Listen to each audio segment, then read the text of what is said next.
Chapter 177 Qiankun शहर। अगर उसने इस तरह पीछा किए जाने पर प्रतिक्रिया नहीं दी होती तो वह रिवर वाइड नहीं होता। अपने हाथ में मौजूद आत्मा पत्थरों को देखते हुए रिवर वाइड ने एक पल के लिए विचार किया और अंततः उन्हें स्वयं अवशोषित करने का विचार छोड़ दिया। आखिरकार अगर ये सभी आत्मा पत्थर भी नष्ट हो जाएं तो भी वह अपने दायरे को भेद नहीं पाएगा। इन दोनों अर्जित आध्यात्मिक खजानों की शक्ति को बढ़ाने के लिए इनका उपयोग करना बेहतर होगा। अगर वह स्वर्ग और पृथ्वी की मुहर के 10वें हिस्से को भी भेद सके तो उनकी शक्ति संभवतः एक भयावह स्तर तक पहुंच जाएगी। शरीर से बाहर निकलकर अंतिम चरण की साधना करने वाले साधकों, चाहे कितने भी लोग आएं, वह उन सभी को मार डालेगा। दुर्भाग्यपूर्ण सच्चाई ये थी कि आदर्श तो भव्य था लेकिन वास्तविकता कठोर थी। जब उसने अर्जित किए गए 2 आध्यात्मिक खजानों को आध्यात्मिक पत्थरों के ढेर के बीच रखा तो उसे तुरंत इसका पछतावा हुआ। आप कल्पना भी नहीं कर सकते कि अपनी आंखों के सामने इतनी दौलत को गायब होते देखना कैसा लगता है। पहले तो रिवर वाइड का दिल टूट गया था, लेकिन बाद में रोने के अलावा उसे सचमुच कुछ और सूझ ही नहीं रहा था कि वह क्या कर सकता है। इससे भी महत्वपूर्ण बात यह है कि 800 मिलियन उच्च श्रेणी के स्पिरिट स्टोन पूरी तरह से समाहित हो गए थे, फिर भी युवानहोंग और 7 रत्नों वाले उत्कृष्ट पैगोडा स्वर्ग और पृथ्वी की मुहर के 10वें हिस्से को भी भेदने में विफल रहे। यही वह मूल कारण था जिसके चलते रिवर वाइड को ऐसा लग रहा था जैसे वह ढह रहा हो।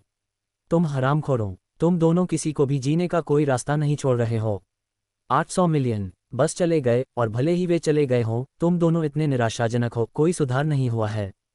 जमीन पर मृत अवस्था में पड़े 2 अर्जित आत्मा खजानों को देखकर रिवर वाइड क्रोधित हो गया और लगातार अपने बाल नोच रहा था। दोनों अर्जित आत्मा खजाने रिवर वाइड के क्रोध को भांप गए थे। इस समय वे एक शब्द भी नहीं बोले और 1 इंच भी नहीं हिले, जमीन पर लेटे हुए मृत होने का नाटक कर रहे थे। रिवर वाइड को उन पर लगातार गालियां बरसाने दे रहे थे। आधी रात तक कोसने के बाद भी रिवर वाइड को कोई हल नहीं सूझा। आखिर सारी आत्मा की चट्टानें तो समाहित हो चुकी थीं, भला वो कर क्या सकता था। सौभाग्यवश हालांकि यह अपेक्षित स्तर तक नहीं पहुंचा, युवानहोंग की आभा पहले से कहीं अधिक मजबूत थी। एक्वायर्ड स्पिरिट ट्रेजर की अनूठी रहस्यमय आभा को मुश्किल से ही पहचाना जा सकता था। इसे अपने हाथ में पकड़कर और ठंडे स्पर्श को महसूस करते हुए रिवर वाइड ने पाया कि उसका मन युवानहोंग से जुड़ सकता है। इसका इस्तेमाल करना उसे कहीं अधिक स्वाभाविक और सहज लगा। अब उसे ऐसा महसूस हो रहा था कि वह युवानहोंग पर भरोसा करके उन दोनों व्यक्तियों की संयुक्त आक्रमण तकनीक को आसानी से भेद सकता है। अच्छा हुआ कि तुम पूरी तरह से बेकार नहीं हो, वरना मैं तुम्हें कचरे की तरह बाहर फेंक देता। रिवर वाइड ने नाखुशी से नाक सिकुड़ी दोनों अर्जित आत्मा खजाने को एक तरफ रख दिया और उसी समय उसका चेहरा गंभीर हो गया। उसने आगे क्या करना है इसकी योजना पहले ही बना ली थी। क्या ये सच नहीं है कि कई प्रतिभाशाली बच्चे पागल दानव के गुप्त मैदान में जा रहे हैं? मुझे विश्वास नहीं होता कि तुम जैसे प्रतिभाशाली बच्चों के पास आत्मरक्षा के लिए कोई खजाना नहीं है। और 1000 युआन राजवंश के सभी प्रतिभाशाली शिष्यों, बस प्रतीक्षा करो। एक बार जब भगवान इस पागल दानव गुप्त मैदान में प्रवेश करेंगे तो भगवान निश्चित रूप से तुम्हें फिर से सभ्य इंसान बनना सिखाएंगे। रिवर वाइड 1000 युआन राजवंश के प्रति क्रोध से भरी हुई थी। एक मामूली सी बात की वजह से उसकी हालत इतनी खराब हो गई थी। अगर उसने इसका बदला नहीं लिया तो वो सच्चा सज्जन नहीं कहलाएगा। बस तुम इंतजार करो। एक ठंडी सी फुफकार के साथ रिवर वाइड पर्वत श्रृंखला से निकल गया। अब पागल दानव गुप्त मैदान खुलने में केवल आधा महीना बचा था। उसे यकीन नहीं था कि अगर वह अभी जल्दी में वहां पहुंच गया तो समय पर पहुंच पाएगा या नहीं। ... जब रिवर वाइड यात्रा कर रही थी उसी दौरान तियानिक्सुआन महाद्वीप के पूर्वी क्षेत्र के मध्य भाग में भी कई सेनाएं सक्रिय थीं। पागल दानव गुप्त मैदान का उद्घाटन एक महत्वपूर्ण आयोजन था और कोई भी संप्रदाय इसमें शामिल होने से नहीं हिचकिचाया। आखिरकार यह अपने शिष्यों की शक्ति बढ़ाने का एक अच्छा अवसर था। एक राजवंश, 4 संप्रदाय और 5 पर्वत, सभी इसी की तैयारी कर रहे थे। सभी तरफ से सेनाएं 1000 युआन राजवंश की ओर, पागल दानव के गुप्त मैदान के स्थान की ओर तेजी से बढ़ रही थीं। और जैसे जैसे ये लोग यात्रा करते गए उन्होंने पाया कि उनके आसपास सबसे ज्यादा चर्चा का विषय रिवर वाइड नाम का एक वांछित अपराधी था। 1000 युआन राजवंश की पहुंच वाले लगभग हर स्थान पर इस व्यक्ति के लिए वांछित पोस्टर लगा हुआ था। इससे वाकई संप्रदाय के अनुयायी चौंक गए। हे भगवान, क्या सच में कोई अब 1000 युआन राजवंश को उकसाने की हिम्मत कर रहा है? वाह वाह, इस लड़के में तो बहुत हिम्मत है। इसने न सिर्फ 1000 युआन राजवंश के एक नगर सरदार को मारा बल्कि शाही राजवंश के कई विशेषज्ञों का भी कत्ल कर दिया। अब 1000 युआन राजवंश शायद बेहद गुस्से में होगा। गुस्से से कहीं बढ़कर ऐसी घटना हजारों वर्षों में शायद ही कभी घटी हो। 1000 युआन राजवंश इस रिवर वाइड नामक व्यक्ति को मारे बिना चैन से नहीं बैठेगा। ... स्वॉर्ड सी सेक्ट के यात्रा दल में कई शिष्य इस मामले पर चर्चा कर रहे थे। पवित्र पुत्र, आप इस वाइड नदी के बारे में क्या सोचते हैं? समूह के आगे खड़े एक बूढ़े व्यक्ति ने तलवार जैसी भौहों और चमकीली आंखों वाले एक युवक को देखकर मुस्कुराया। तलवार सागर संप्रदाय के पवित्र पुत्र ली जुवानलिन ने उदासीनता से सिर हिलाया, महज एक मस्खरा। हालांकि मुझे नहीं पता कि उसने 1000 युआन राजवंश के कई विशेषज्ञों को फंसाने और मारने के लिए किन तरीकों का इस्तेमाल किया, लेकिन अंततः उसे महत्वपूर्ण नहीं माना जा सकता। सचमुच इस बच्चे के लिए ऐसे कारनामे करने के लिए असाधारण साहस की आवश्यकता होगी। मध्य राज्य में ऐसी घटना घटे हुए बहुत समय हो गया है, बूढ़े व्यक्ति ने आह भरी। ली जुवानलिन ने हंसते हुए कहा, तीसरे एल्डर, ऐसे मस्खरे की चिंता करने की कोई ज़रूरत नहीं है। हालांकि उसमें असाधारण साहस है, लेकिन अंततः वह एक आम आदमी ही है। केंद्रीय राज्य की दुनिया अभी भी हम पर निर्भर है। हे पवित्र पुत्र बिल्कुल सही कह रहे हैं। इस पागल दानव गुप्त मैदान के लिए पवित्र पुत्र को कितना भरोसा है। तलवार सागर संप्रदाय के तीसरे एल्डर ने सिर हिलाया। यद्यपि मैं आत्मा उद्भव की प्रारंभिक अवस्था को पार कर चुका हूं और मेरी साधना सुदृढ़ हो चुकी है, फिर भी मैं इस पागल दानव गुप्त क्षेत्र को लेकर बेहद सतर्क हूं। शायद 30% से भी कम संभावना है। बेशक अगर मैं आखिरी क्षण में हाओरान दृढ़ संकल्प की तीसरी परत को समझ लेता हूं, तो यह संभावना 70% तक बढ़ सकती है। जब वह बोल रहा था, ली जुवानलिन ने अपनी मुट्ठी कसकर पकड़ रखी थी। इस बार न केवल उनका स्वॉर्ड सी सेक्ट मैट डेमन सीक्रेट ग्राउंड में जा रहा था, बल्कि अन्य सेक्ट की सेनाएं भी भाग ले रही थीं। उस समय यह अन्य शक्तियों के खिलाफ एक प्रतिस्पर्धा होगी। ये सोचकर ली जुवानलिन में वीरता का भाव उमड़ पड़ा। उनके अनुसार वर्तमान पीढ़ी के युवा शिष्यों में से जिन्हें वे बहुत सम्मान देते थे, वे मुट्ठी भर ही थे। ठीक इन्हीं लोगों का सामना करते समय उसे अपनी पूरी ताकत लगानी पड़ी। हे पवित्र पुत्र, इस पागल दानव गुप्त क्षेत्र के बारे में अपने ऊपर अधिक दबाव मत डालो। यदि तुम भी इसमें प्रवेश नहीं कर सकते तो अन्य संप्रदायों के लोगों के लिए संभावनाएं बहुत कम हैं, तीसरे बुजुर्ग ने मुस्कुराते हुए कहा। ली जुवानलिन ने सिर हिलाते हुए कहा, संयोगवश हम कियानकुन शहर पहुंच गए हैं। चलिए थोड़ी देर आराम कर लेते हैं। कल हम पागल दानवों की राजधानी पहुंच सकेंगे। जी हाँ, तो चलिए आराम करते हैं। इसके बाद तीसरे एल्डर ने स्वॉर्ड सी सेक्ट के कई शिष्यों को कियानकुन शहर के एक सराय में ले गए। उसी समय शहर के एक अन्य द्वार पर लिनसियन उदास चेहरे के साथ अंदर आई। द्वार पार करते हुए उसने दीवार पर लगे वांछित पोस्टर को घृणा से घूरा। वांछित पोस्टर पर लगी तस्वीर को देखकर लिनसियन ने घृणा से अपने दांत पीस लिए। उसकी वर्तमान साधना भी आत्मा के उद्भव की प्रारंभिक अवस्था के शिखर पर पहुंच चुकी थी। महज कुछ ही दिनों में उसने संप्रदाय के गुप्त क्षेत्र में अपनी शक्ति में उल्लेखनीय वृद्धि कर ली थी। हालांकि उस समय रिवर वाइट ने जबरदस्त ताकत का प्रदर्शन किया था, लेकिन अब लिनसियन उससे डरती नहीं थी। अंततः वह शरीर से बाहर निकलने की अवस्था में पहुंच गई थी और सिल्वर मून संप्रदाय की गुप्त तकनीक सिल्वर मून ब्लेड आर्ट ने भी प्रमुख उपलब्धि हासिल कर ली थी। अगर उसे दोबारा उस स्थिति में लौटना पड़े तो उसे रिवर वाइट की बिल्कुल भी जरूरत नहीं होगी और वह आसानी से उससे निपट सकती है। रिवर वाइट, तुम पर लानत है। अगर मुझे कभी दोबारा तुमसे मिलने का मौका मिला तो मैं ये सुनिश्चित करूंगा कि तुम्हें इसका पछतावा हो। अध्याय 178, मैं उन्हें सबक सिखाने जा रहा हूँ। कियानकुन शहर में प्रवेश करते ही सिल्वर मून संप्रदाय के दल ने भी काफी ध्यान आकर्षित किया। इसका कारण कोई और नहीं था, बल्कि इसलिए था क्योंकि सिल्वर मून संप्रदाय के अधिकांश सदस्य आकर्षक युवा पुरुष और महिलाएं थे, और सिल्वर मून सेक्ट के शिष्यों के सुंदर वस्त्र भी सबसे ज्यादा ध्यान खींचने वाले थे। भव्य जुलूस में समूह शहर के द्वार से गुजरा और सीधे एक रेस्तरां की ओर चल पड़ा। संयोगवश स्वॉर्ड सी सेक्ट भी उसी रेस्तरां में मौजूद था जहां सिल्वर मून सेक्ट ने बुकिंग कराई थी। दोनों पक्षों की मुलाकात रेस्टोरेंट के मुख्य हॉल में हुई। अरे, क्या ये जियान लाओसान नहीं है? सिल्वर मून संप्रदाय का नेता सेवन एल्डर था, जो कमर से लौकी लटकाए रहने वाला एक लापरवाह बूढ़ा व्यक्ति था। जब उसने स्वॉर्ड सी सेक्ट के समूह को देखा तो उसने तुरंत उपहास करते हुए कहा, क्या संयोग है, तुमसे यही मुलाकात हो गई। लगता है कि आज रात का खाना जो तुमने मुझे खिलाने का वादा किया था वह अब टाला नहीं जा सकता। हम एल्डर हु चांगलेंग, यहाँ मेरी बदनामी करने की कोशिश मत करो। मानो या न मानो, मैं तुम्हें अभी अपाहिज कर दूंगा। जियान लाओसान ने बार बार गुस्से से कहा, यह कैसा रवैया है? हमारे दोनों संप्रदायों के बीच अच्छे संबंध हैं और वैसे भी तुम मुझे एक भोजन कराने के लिए बाध्य हो। क्या मैं सच नहीं बोल सकता? बकवास। क्या तुम्हें लगता है कि मुझे नहीं पता कि उस खाने का बकाया उस समय कैसे चुकाना था? जियान लाओसान ने चिढ़कर कहा, यहाँ तुमसे मिलना वाकई बदकिस्मती है। मैं सोच ही रहा था कि बाहर जाने से पहले मैंने पंचांग देखना भूल गया। हे बुढ़िया, तुम्हें देखकर आज और कल के लिए मेरी भूख ही खत्म हो गई है। आप दोनों समूहों का नेतृत्व कर रहे दो बुजुर्ग एक दूसरे को गालियां दे रहे थे, जिससे दोनों टीमों के शिष्यों को परेशानी हो रही थी। चारों संप्रदायों में से स्वॉर्ड सी संप्रदाय और सिल्वर मून संप्रदाय के बीच वास्तव में अच्छे संबंध थे, लेकिन इन दोनों एल्डर्स के बीच के संबंध के बारे में कुछ कहना मुश्किल था। शिष्यों ने उन्हें समझाने की थोड़ी कोशिश की, लेकिन जब उन्हें एहसास हुआ कि यह व्यर्थ है तो उन्होंने उन्हें पूरी तरह से नज़रअंदाज कर दिया। ली जुवानलिन आगे बढ़ी और लिन सियन को देखकर मुस्कुराई। छोटी बहन लिन, बहुत दिनों बाद मिले। तुम्हारी ताकत में काफ़ी सुधार हुआ है ना? हे, बस एक संयोग। लिन सियन ने हल्की सी मुस्कान के साथ सिर हिलाया।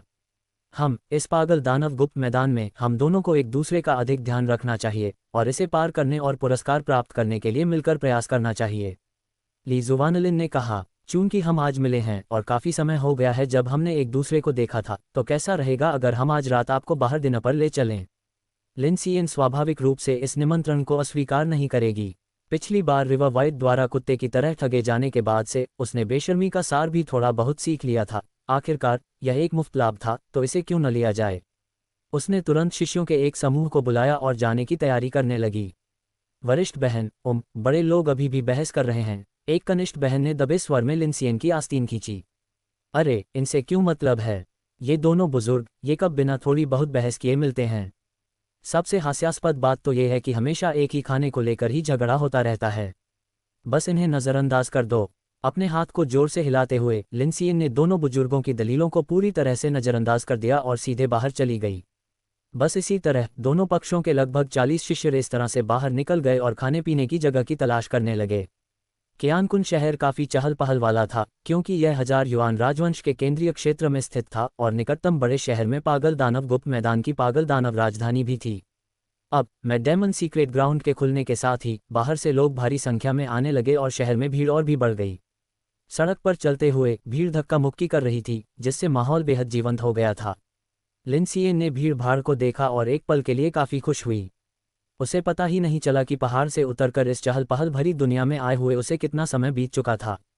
लेकिन जैसे ही उसने पहाड़ से नीचे उतरने के बारे में सोचा, पल भर में लिन सियन का मूड खराब हो गया। पहाड़ से आखिरी बार नीचे उतरने का दृश्य तुरंत उसके दिमाग में कौंध गया। वो रिवर वाइट, वो घिनौना रिवर वाइट जो किसी भी सड़क के कोने पर अतिरिक्त पैसे मांगता था और दूसरों का फायदा उठाता था। क्रोध जब आता है तो वह काफ़ी बेतुका, बहुत तीव्र और पूरी तरह से अप्रत्याशित होता है। अचेतन रूप से लिन सियन ने अपना सिर घुमाया और अचानक एक आकृति को तेजी से भागते हुए देखा। वह उसका चेहरा नहीं देख सकी, लेकिन लिन सियन को इस आकृति की पीठ अविश्वसनीय रूप से परिचित लगी। ये छवि उसके मन में बसी उस निर्लज बदमाश की छवि से पूरी तरह मेल खाती थी। River white! अवचेतन रूप से लिन सियन ने गुस्से से चिल्लाया। हालांकि जिस आकृति को वह घूर रही थी वह भीड़ में गायब हो चुकी थी। लिन सियन की गुस्से भरी चीख से आसपास के लोग चौंक गए और सब उसकी ओर देखने लगे। क्या हुआ, छोटी बहन लिन? ली जुवानलिन ने थोड़ा भौहें चढ़ाईं। अगर उसने गलत नहीं सुना था तो लिन सियन ने रिवर वाइट कहकर पुकारा था, है ना? तब लिन सियन को एहसास हुआ कि वह थोड़ी ज़्यादा ही उत्साहित हो गई थी और उसने तुरंत अपना सिर हिलाते हुए कहा, कुछ नहीं। क्या आप रिवर वाइट को जानते हैं? उद्धरण चिन्ह। लिन सियन चुप हो गई। सच कहूं तो उसके साथ जो कुछ हुआ था वह थोड़ा शर्मनाक था, लेकिन उस समय की स्थिति के बारे में ध्यान से सोचने पर उसे वास्तव में उम्मीद थी कि रिवर वाइट उसे सुरक्षित वापस ले आएगी। उसे बिल्कुल भी उम्मीद नहीं थी कि रिवर वाइट इतना निर्लज बदमाश होगा। इसलिए लिन सियन ने सीधे तौर पर प्रश्न का उत्तर नहीं दिया। वास्तव में लिन सियन ने अभी अभी जिस व्यक्ति को देखा था वह वास्तव में रिवर वाइट ही थी। हालांकि रिवर वाइट ने उन्हें नहीं देखा था।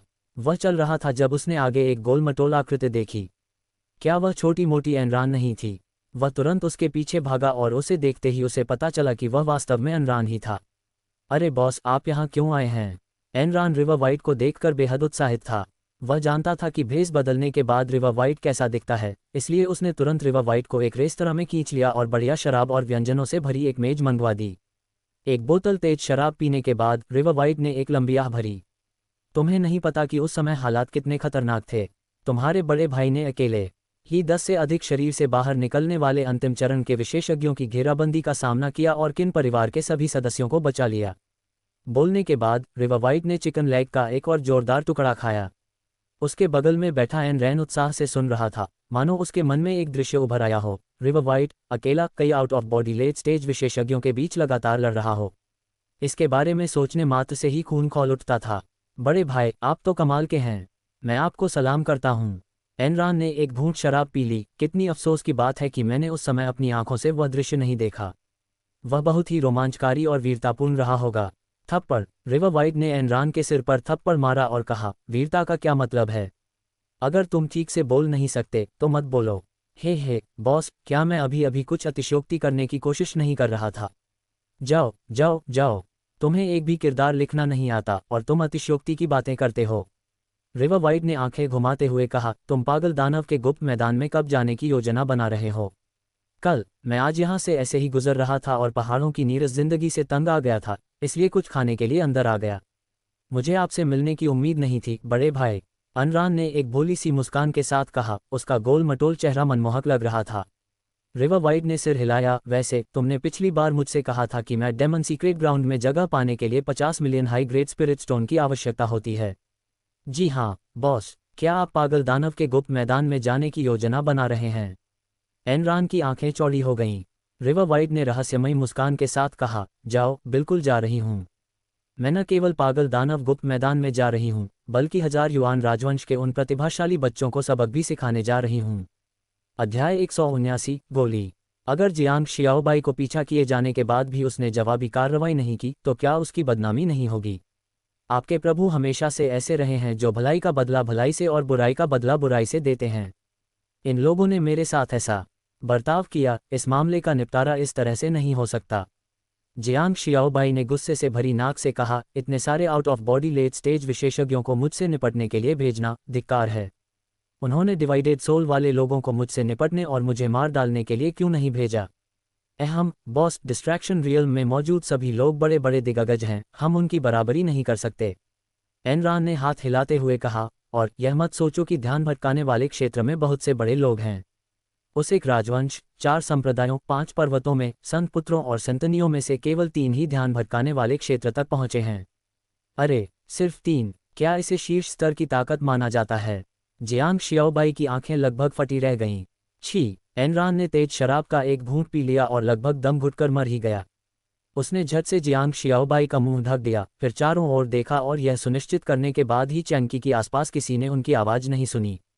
बॉस, क्या आप मरने की कोशिश कर रहे हैं? इस तरह की भीड़भाड़ वाली जगह पर ऐसी बातें कहने से वाकई मुसीबत खड़ी हो जाएगी। जियांग शियाओबाई ने मुंह बनाते हुए कहा, क्या मुसीबत हो सकती है? क्या मेरे कुछ शब्द बोलने मात्र से वे मुझे मार नहीं सकते?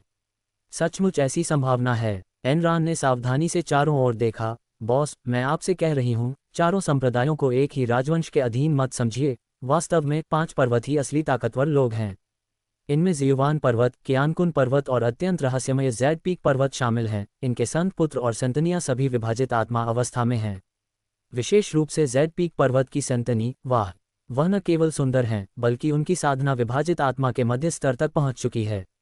जब वह बोल रहा था तब अनरान का चेहरा लालसा से भरा हुआ था। वह डिस्ट्रैक्शन दायरे के लिए बहुत तरस रही थी।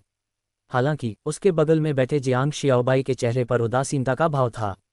क्या ये वाकई बहुत प्रभावशाली है?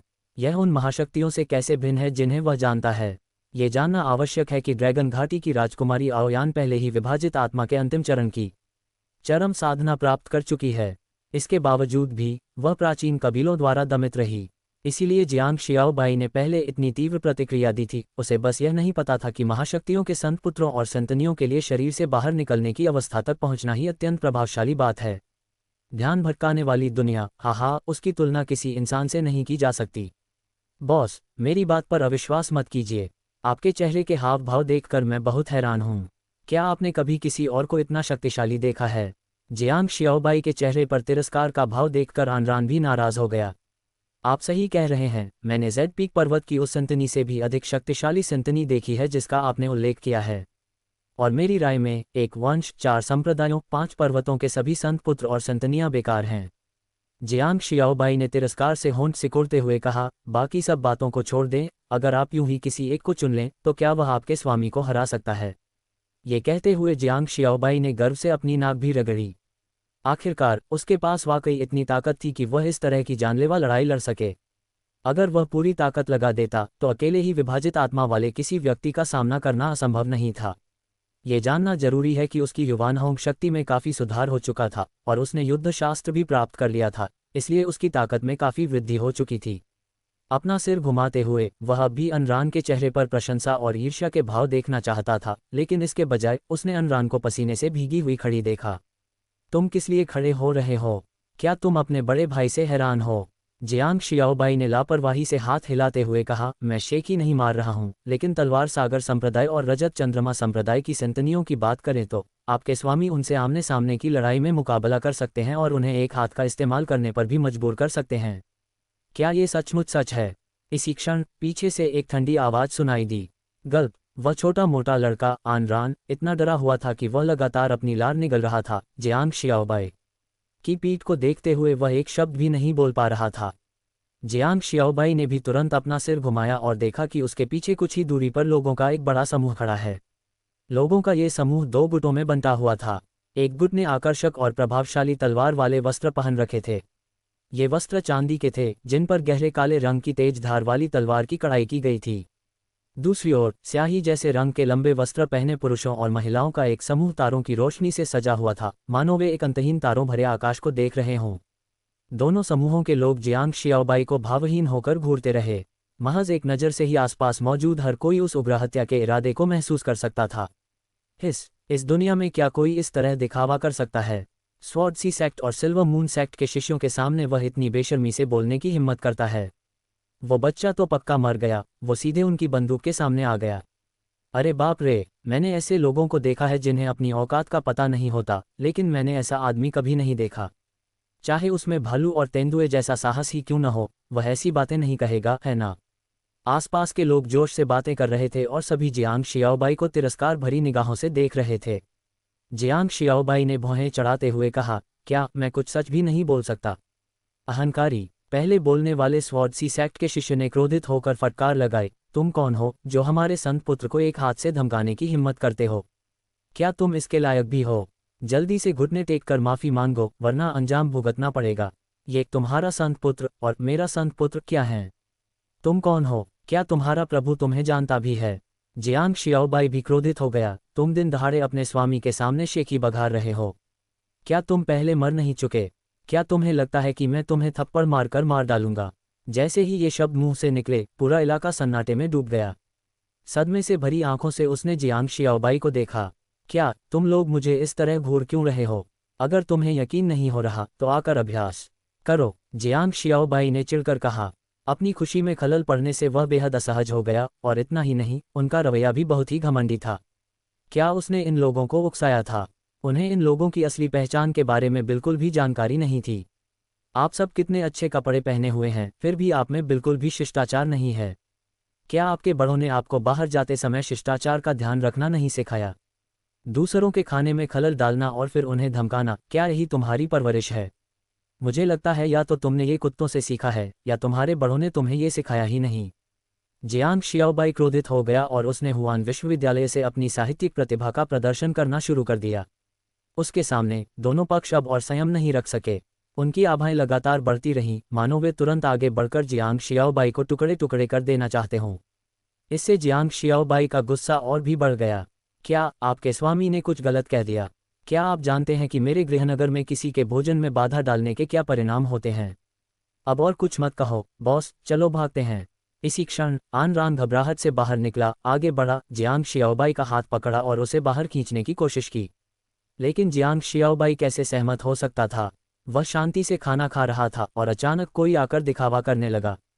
चाचा तो इसे बर्दाश्त कर सकते थे, लेकिन चाची नहीं।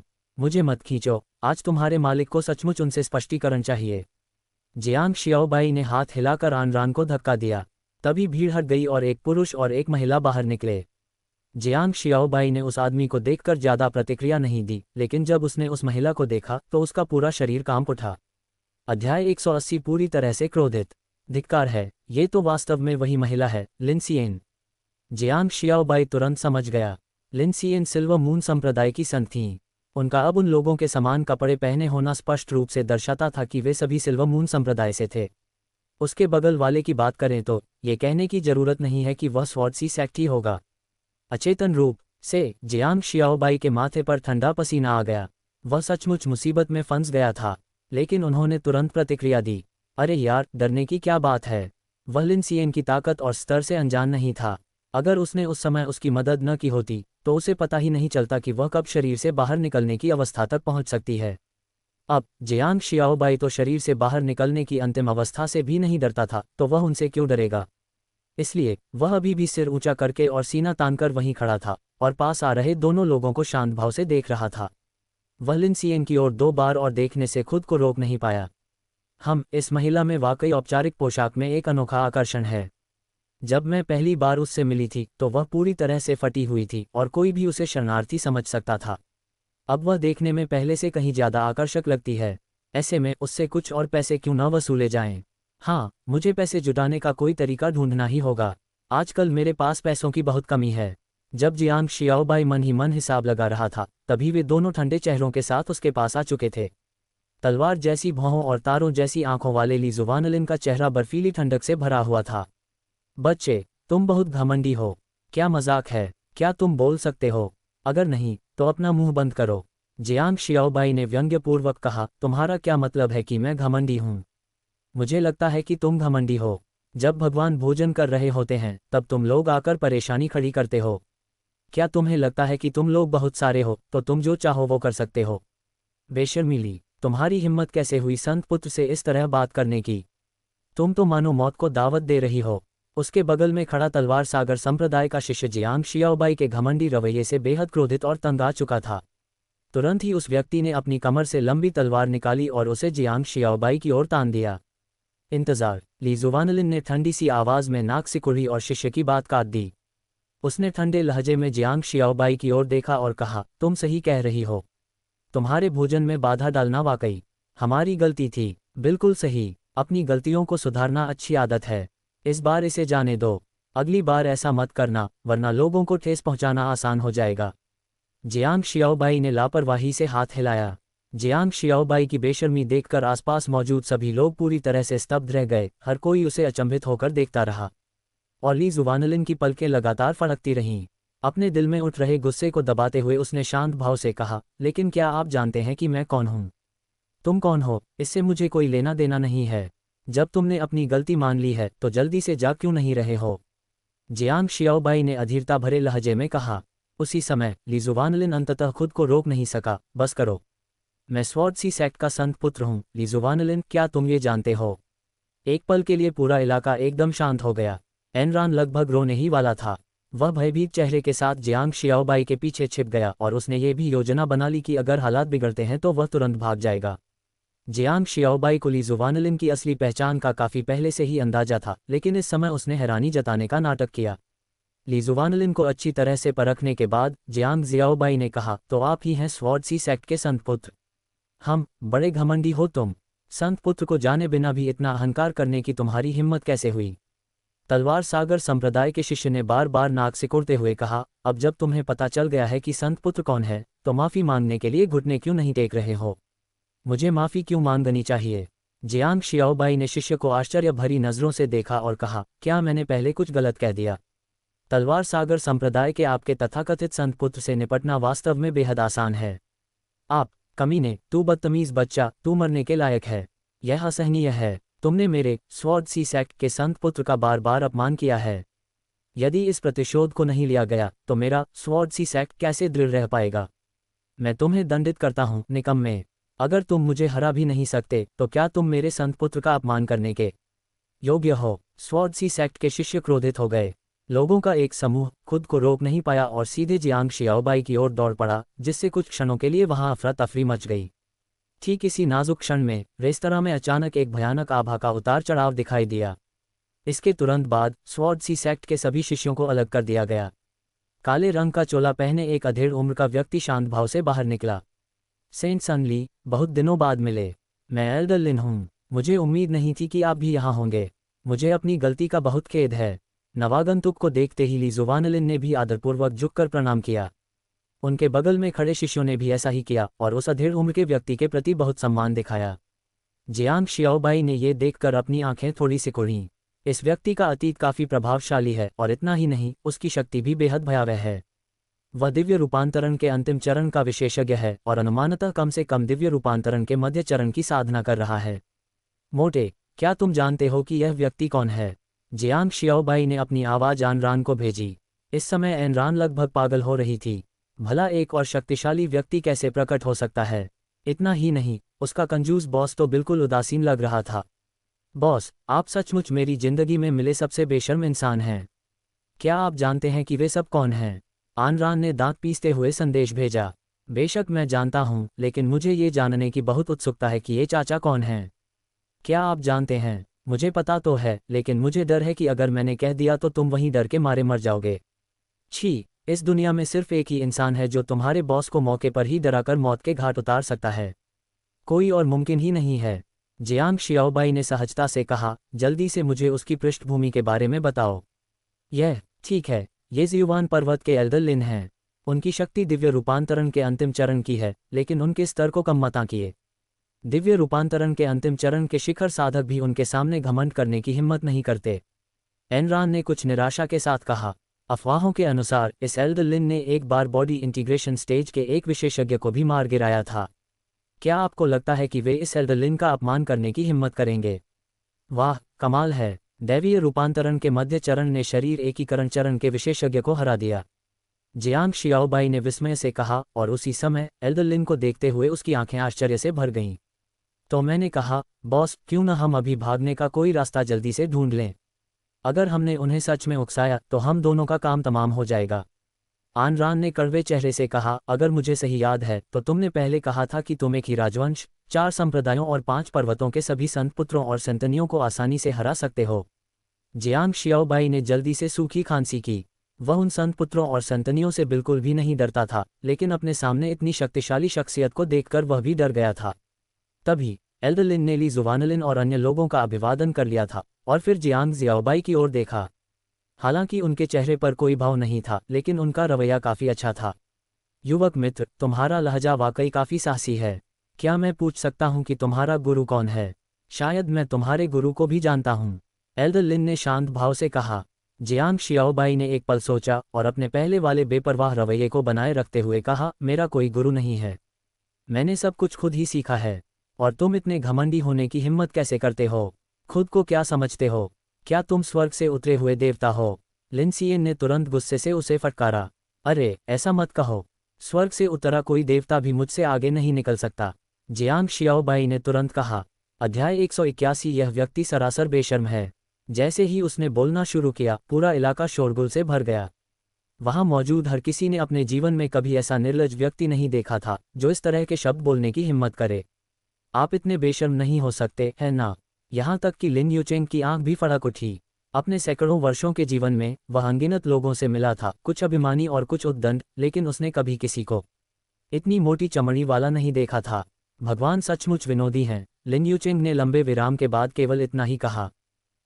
मैं इसे तारीफ के तौर पर लूंगा। रिवर वाइड ने उदासीनता से सिर हिलाया, फिर भौहें चढ़ाकर भीड़ की ओर देखा और कहा, वैसे आप सभी के मेरे चारों ओर होने से मुझे खाना खाने में मुश्किल हो रही है। क्या आपको शर्म नहीं आती? अभिमानी! आखिरकार एक व्यक्ति अपना आपा खो बैठा और गुस्से में भड़क उठा, क्या तुम बिल्कुल बेशर्म नहीं हो? तुम्हें अब भी इस बात से इतनी परेशानी क्यों हो रही है? तो फिर मुझे ये क्यों नहीं बताते कि आप क्या करना चाहते हैं? इस तरह मुझे घेरना भगवान का समय बर्बाद करना है ना? रिवर वाइड ने चिड़चिड़ाते हुए कहा, समय बर्बाद करना जीवन बर्बाद करना है, क्या तुम यह नहीं जानते? लोगों के समूह के माथे की नसें उभर आई थीं। अगर वे कियानकुन शहर में नहीं होते तो रिवर वाइड शायद हमलों की बौछार में डूब गया होता। हे प्रभु, आप में वाकई साहस है। जब आप जानते हैं कि वे कौन हैं और फिर भी इस तरह बोलने की हिम्मत करते हैं, तो आपको अपनी शक्ति पर पूरा भरोसा होगा। लिन यूचेंग ने धीरे से कहा, आत्मविश्वास? खैर, असल में थोड़ा सा ही, रिवर वाइड ने उदासीनता से कहा। ये शब्द सुनते ही हर कोई फिर से गाली देने को मजबूर हो गया। लिन यूचेंग की कनपटी में भी स्पंदन हुआ और उसने खुद को ये कहने के लिए मजबूर किया, मैं लिन ज़ियुआन पर्वत का एल्डर लिन हूँ, और संयोग से मेरे ज़ियुआन पर्वत के शिष्य भी यहाँ मौजूद हैं। क्या तुमने अभी अभी यह नहीं कहा था कि तुम इस संप्रदाय के पवित्र बच्चों को आसानी से हरा सकते हो? अभी से बेहतर कोई समय नहीं है, चलो आज ही करते हैं। कैसा रहेगा अगर मैं तुम्हें कियानकुन शहर के अखाड़े में उनसे लड़ने के लिए ले जाऊं? जैसे ही लिन यूचेंग ने यह कहा, सभी ने एक साथ सिर हिलाया और ठंडी मुस्कान के साथ रिवर वाइड की ओर देखा। बच्चे, एल्डर लिन ने ऐसा कहा है, अब तुम इसे कैसे संभालोगे? तुम्हें दिखावा करने दो। क्या तुम्हें नहीं पता कि दिखावा करना मुसीबत को न्योता देना है? अब देखो, तुमने हद से ज्यादा कर दिया है ना? आज इस बूढ़े आदमी को तुम्हें बुरी तरह पिटते हुए देखना ही होगा। ली जुवानलिन और अन्य लोग भी ठंडी मुस्कान के साथ रिवर वाइड की ओर देख रहे थे और उसकी प्रतिक्रिया की प्रतीक्षा कर रहे थे। बॉस, कोई मूर्खतापूर्ण काम मत करो, ये जानलेवा हो सकता है। एनरान ने तुरंत रिवर वाइट को संदेश भेजा, उम्मीद करते हुए कि वह बोलने से पहले इस पर ध्यान से विचार करेंगे। ऐसे समय में गलती स्वीकार करना, चापलूसी करना और फिर जल्दी से भाग जाना ही काफ़ी होगा। आखिरकार जीवन की तुलना में मान सम्मान कुछ भी नहीं है। लेकिन रिवर वाइट ने बिल्कुल भी नहीं सुना, बल्कि दिलचस्पी से मुस्कुराते हुए कहा, ज़रूर, मैं बस ये देखना चाहता था कि इन संप्रदायों के तथाकथित पवित्र बच्चे और पवित्र कन्याएं कितनी शक्तिशाली हैं। लेकिन एक बात साफ कर दूं, यह आमने सामने का मुकाबला है, और अगर आपके जूनियर नहीं जीत पाते हैं तो आप गुस्सा होकर बड़ों को बाहर नहीं भेज सकते, वरना लोगों को बुलाने के लिए मुझे दोष मत देना। जैसे ही ये शब्द मुंह से निकले, पूरा इलाका स्तब्ध रह गया। पहली बात तो ये कि रिवर वाइट ने वास्तव में लड़ाई के लिए सहमत होने का साहस किया, और दूसरी बात ये कि रिवर वाइट लोगों को बुला भी सकता था। क्या ऐसा हो सकता है कि वह भी किसी अलौकिक शक्ति का शिष्य रहा हो? सभी लोग इसी बारे में सोच रहे थे, और लिन यूचेंग ने भी रिवर वाइट को घूरते हुए अपनी आंखें सिकोड़ लीं, मानो वह उसे पूरी तरह से समझना चाहता हो। वास्तव में ये सब रिवर वाइट का छल था। उसे यकीन नहीं था कि ये लोग वाकई कमजोरों को परेशान करना बंद कर देंगे, लेकिन उसे भरोसा था कि वह बच निकलेगा। ये छल कपट सिर्फ दूसरे पक्ष को हिचकिचाने के लिए था। अच्छा, क्योंकि स्वामी जी मान गए हैं, मैं, लिन, गवाह के रूप में उपस्थित रहूंगा। परिणाम चाहे जो भी हो, कोई भी पक्ष कमजोर पर अत्याचार नहीं करेगा। कुछ क्षण बाद लिन यूचेंग ने उदासीनता से कहा। लेकिन रिवर वाइट ने भौहें चढ़ाते हुए कहा, क्या तुम्हारे शब्दों का कोई महत्व है? आप, लिन सियन अब और बर्दाश्त नहीं कर सकी, तुम खुद को क्या समझते हो? क्या अंकल लिन को तुम्हारे जैसे निकम्मे को धमकाने की जरूरत है? छी, अगर वह गुस्सा हो गया तो क्या होगा? जैसे कि तुम हमें हरा सकते हो। लिन सियन ने दांत पीसते हुए कहा। उसकी छाती लगातार ऊपर नीचे हो रही थी। उसे पता नहीं क्यों, लेकिन अपने सामने खड़े उस आदमी को देखकर वह रिवर वाइट के बारे में सोचने से खुद को रोक नहीं पाए। वह भी कितना बेशर्म इंसान था। ठीक है, ठीक है, मैं आपकी बात पर अस्थायी रूप से विश्वास कर लेता हूँ, लेकिन मुझे अभी भी खाना है। मेरा खाना बीच में ही रुक गया था, इसलिए मुझे ताकत पाने के लिए खाना खत्म करना होगा। रिवर वाइट ने सबकी अनदेखी करते हुए कहा, और एनरान को खाने पीने के लिए खींचना जारी रखा। ऐसा दृश्य देखकर सब लोग स्तब्ध रह गए। क्या ये बच्चा समय बिताने की कोशिश कर रहा है? शायद, लेकिन उसके लिए एल्डर लिन के हाथों से बच निकलना नामुमकिन है। वो मौत के मुंह में है और उसे पता भी नहीं। मैं तो बस तुम्हें मरते हुए देखूंगा। सभी ने बार बार नाक सिकुड़ी, लेकिन उन्होंने उसे और आगे बढ़ने के लिए उकसाया नहीं। अब वे सभी देख सकते थे कि रिवर वाइट की त्वचा इतनी मोटी थी कि दुनिया में उसका कोई मुकाबला नहीं था। अगर वे बात करना जारी रखते तो ये बदमाश कोई और चाल चल सकता था, जो फायदे से ज़्यादा मुसीबत खड़ी कर देती। और इसलिए कुछ बड़े अधिकारियों की निगाहों के सामने रिवर वाइट ने मुंह से तेल टपकते हुए खाना खाया।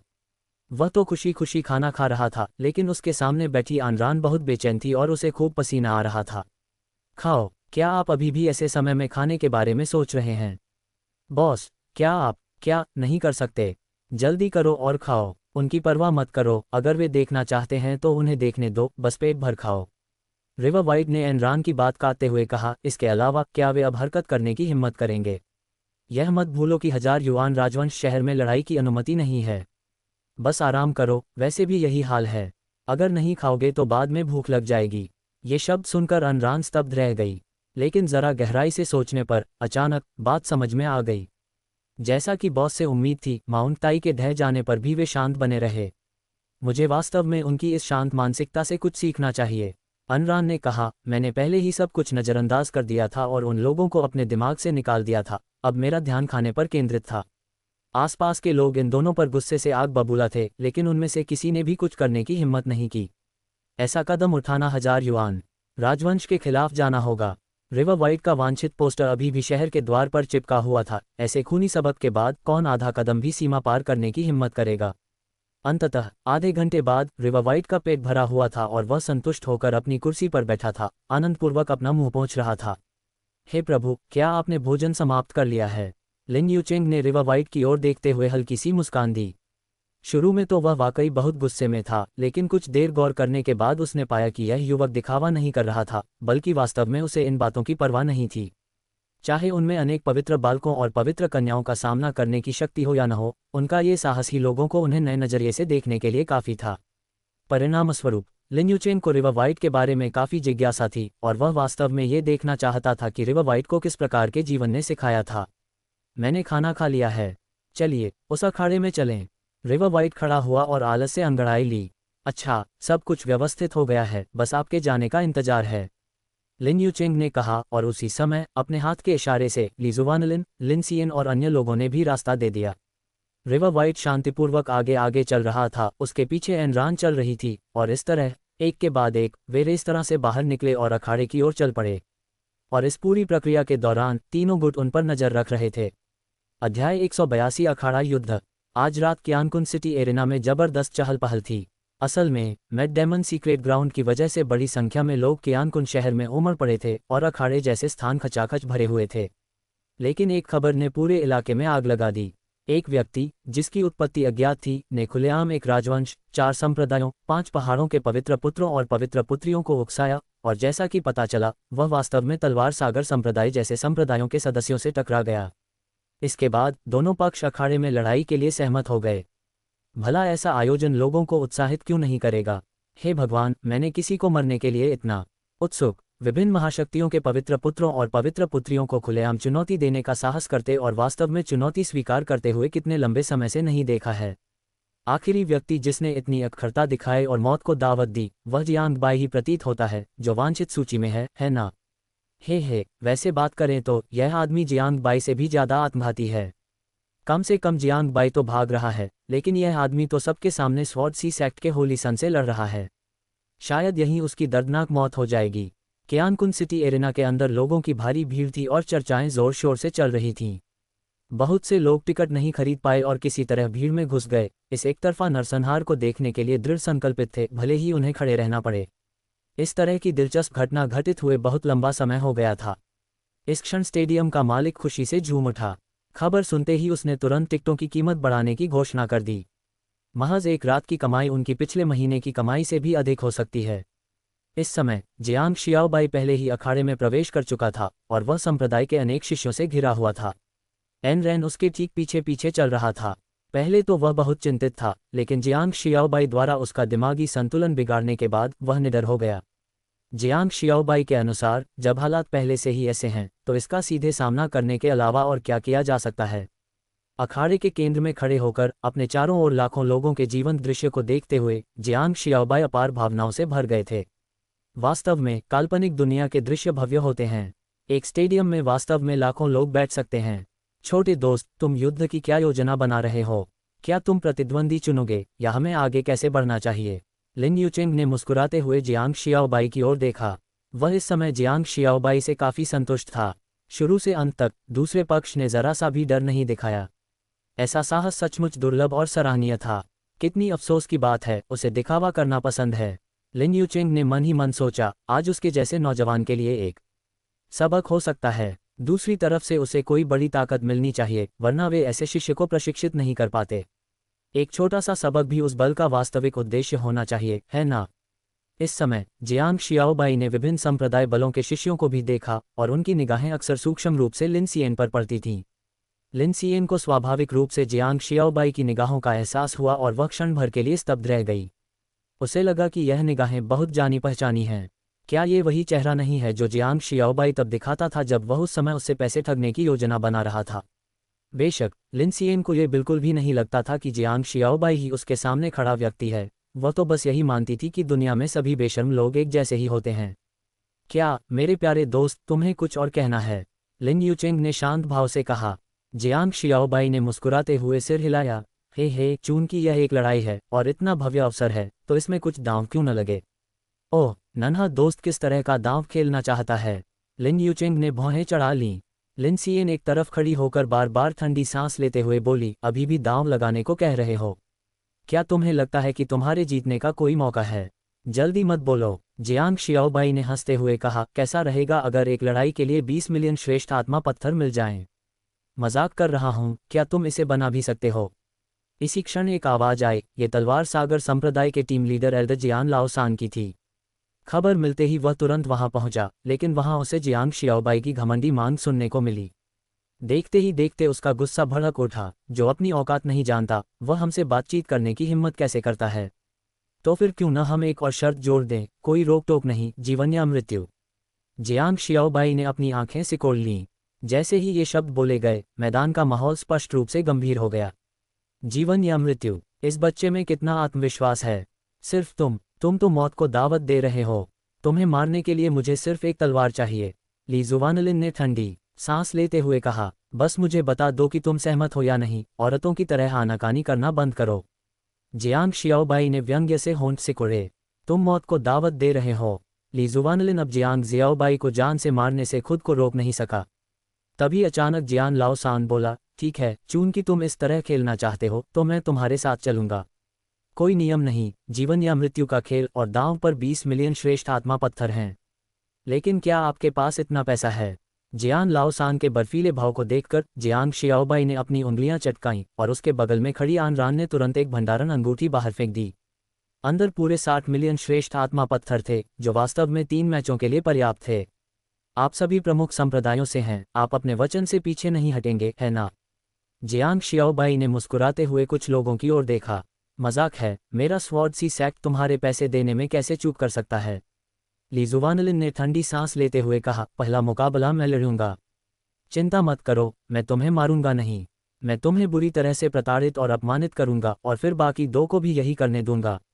मैं तुम्हें समझा दूंगा कि अहंकार के लिए पूंजी की आवश्यकता होती है, और उस पूंजी के बिना तुम्हें केवल पैरों तले रौंदा जा सकता है।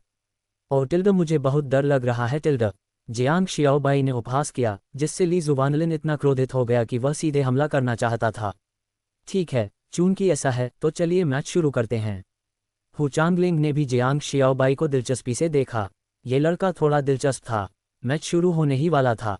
ली जुवानलिन सीधे मंच पर कूद पड़ा। उसके हाथ में एक चमकती हुई चांदी की लंबी तलवार थी, एक उत्कृष्ट खजाना तलवार जिसमें दिव्य स्तर की आभा का भी आभास था। खजाने की तलवार के प्रकट होते ही कई लोग आश्चर्य से हौंफने लगे। जियांग शियाओबाई ने इस बात को पूरी तरह से नजरअंदाज कर दिया और इसके बजाय आनरान की ओर हाथ हिलाया। बॉस, क्या हुआ? एनरान थोड़ा और करीब आया, उसका चेहरा उत्साह से लाल हो गया था। बाहर से कोई न कोई जरूर दांव लगा रहा होगा। मेरे, यानी आपके मालिक के, जीतने की संभावना बहुत ज्यादा है। ये सारा पैसा लो और दांव पर लगा दो। जियांग शियाओबाई ने एक अंगूठी देते हुए कहा। एनरान ने उस पर एक नज़र डाली और लगभग दिल का दौरा पड़ने वाली थी। उसके अंदर पूरे 100 मिलियन श्रेष्ठ आत्मा पत्थर थे। मालिक, आप पागल हो गए हैं। इतने सारे श्रेष्ठ आत्मा पत्थरों का बदला चुकाने की क्षमता किसी के पास नहीं है। आनरान ने जल्दी से कहा, तुम्हें किसने कहा कि सारा पैसा एक ही जगह लगाओ? वहाँ कई सट्टेबाजी के अड्डे जरूर होंगे। हर अड्डे पर थोड़ा थोड़ा दांव लगाओ और अगले मैचों में भी दांव लगाते रहो। याद रखना, तुम्हारा बॉस जरूर जीतेगा। बोलने के बाद जियांग शियाओबाई ने आनरान के कंधे पर थपथपाया और धीरे धीरे अखाड़े की ओर चल दिया।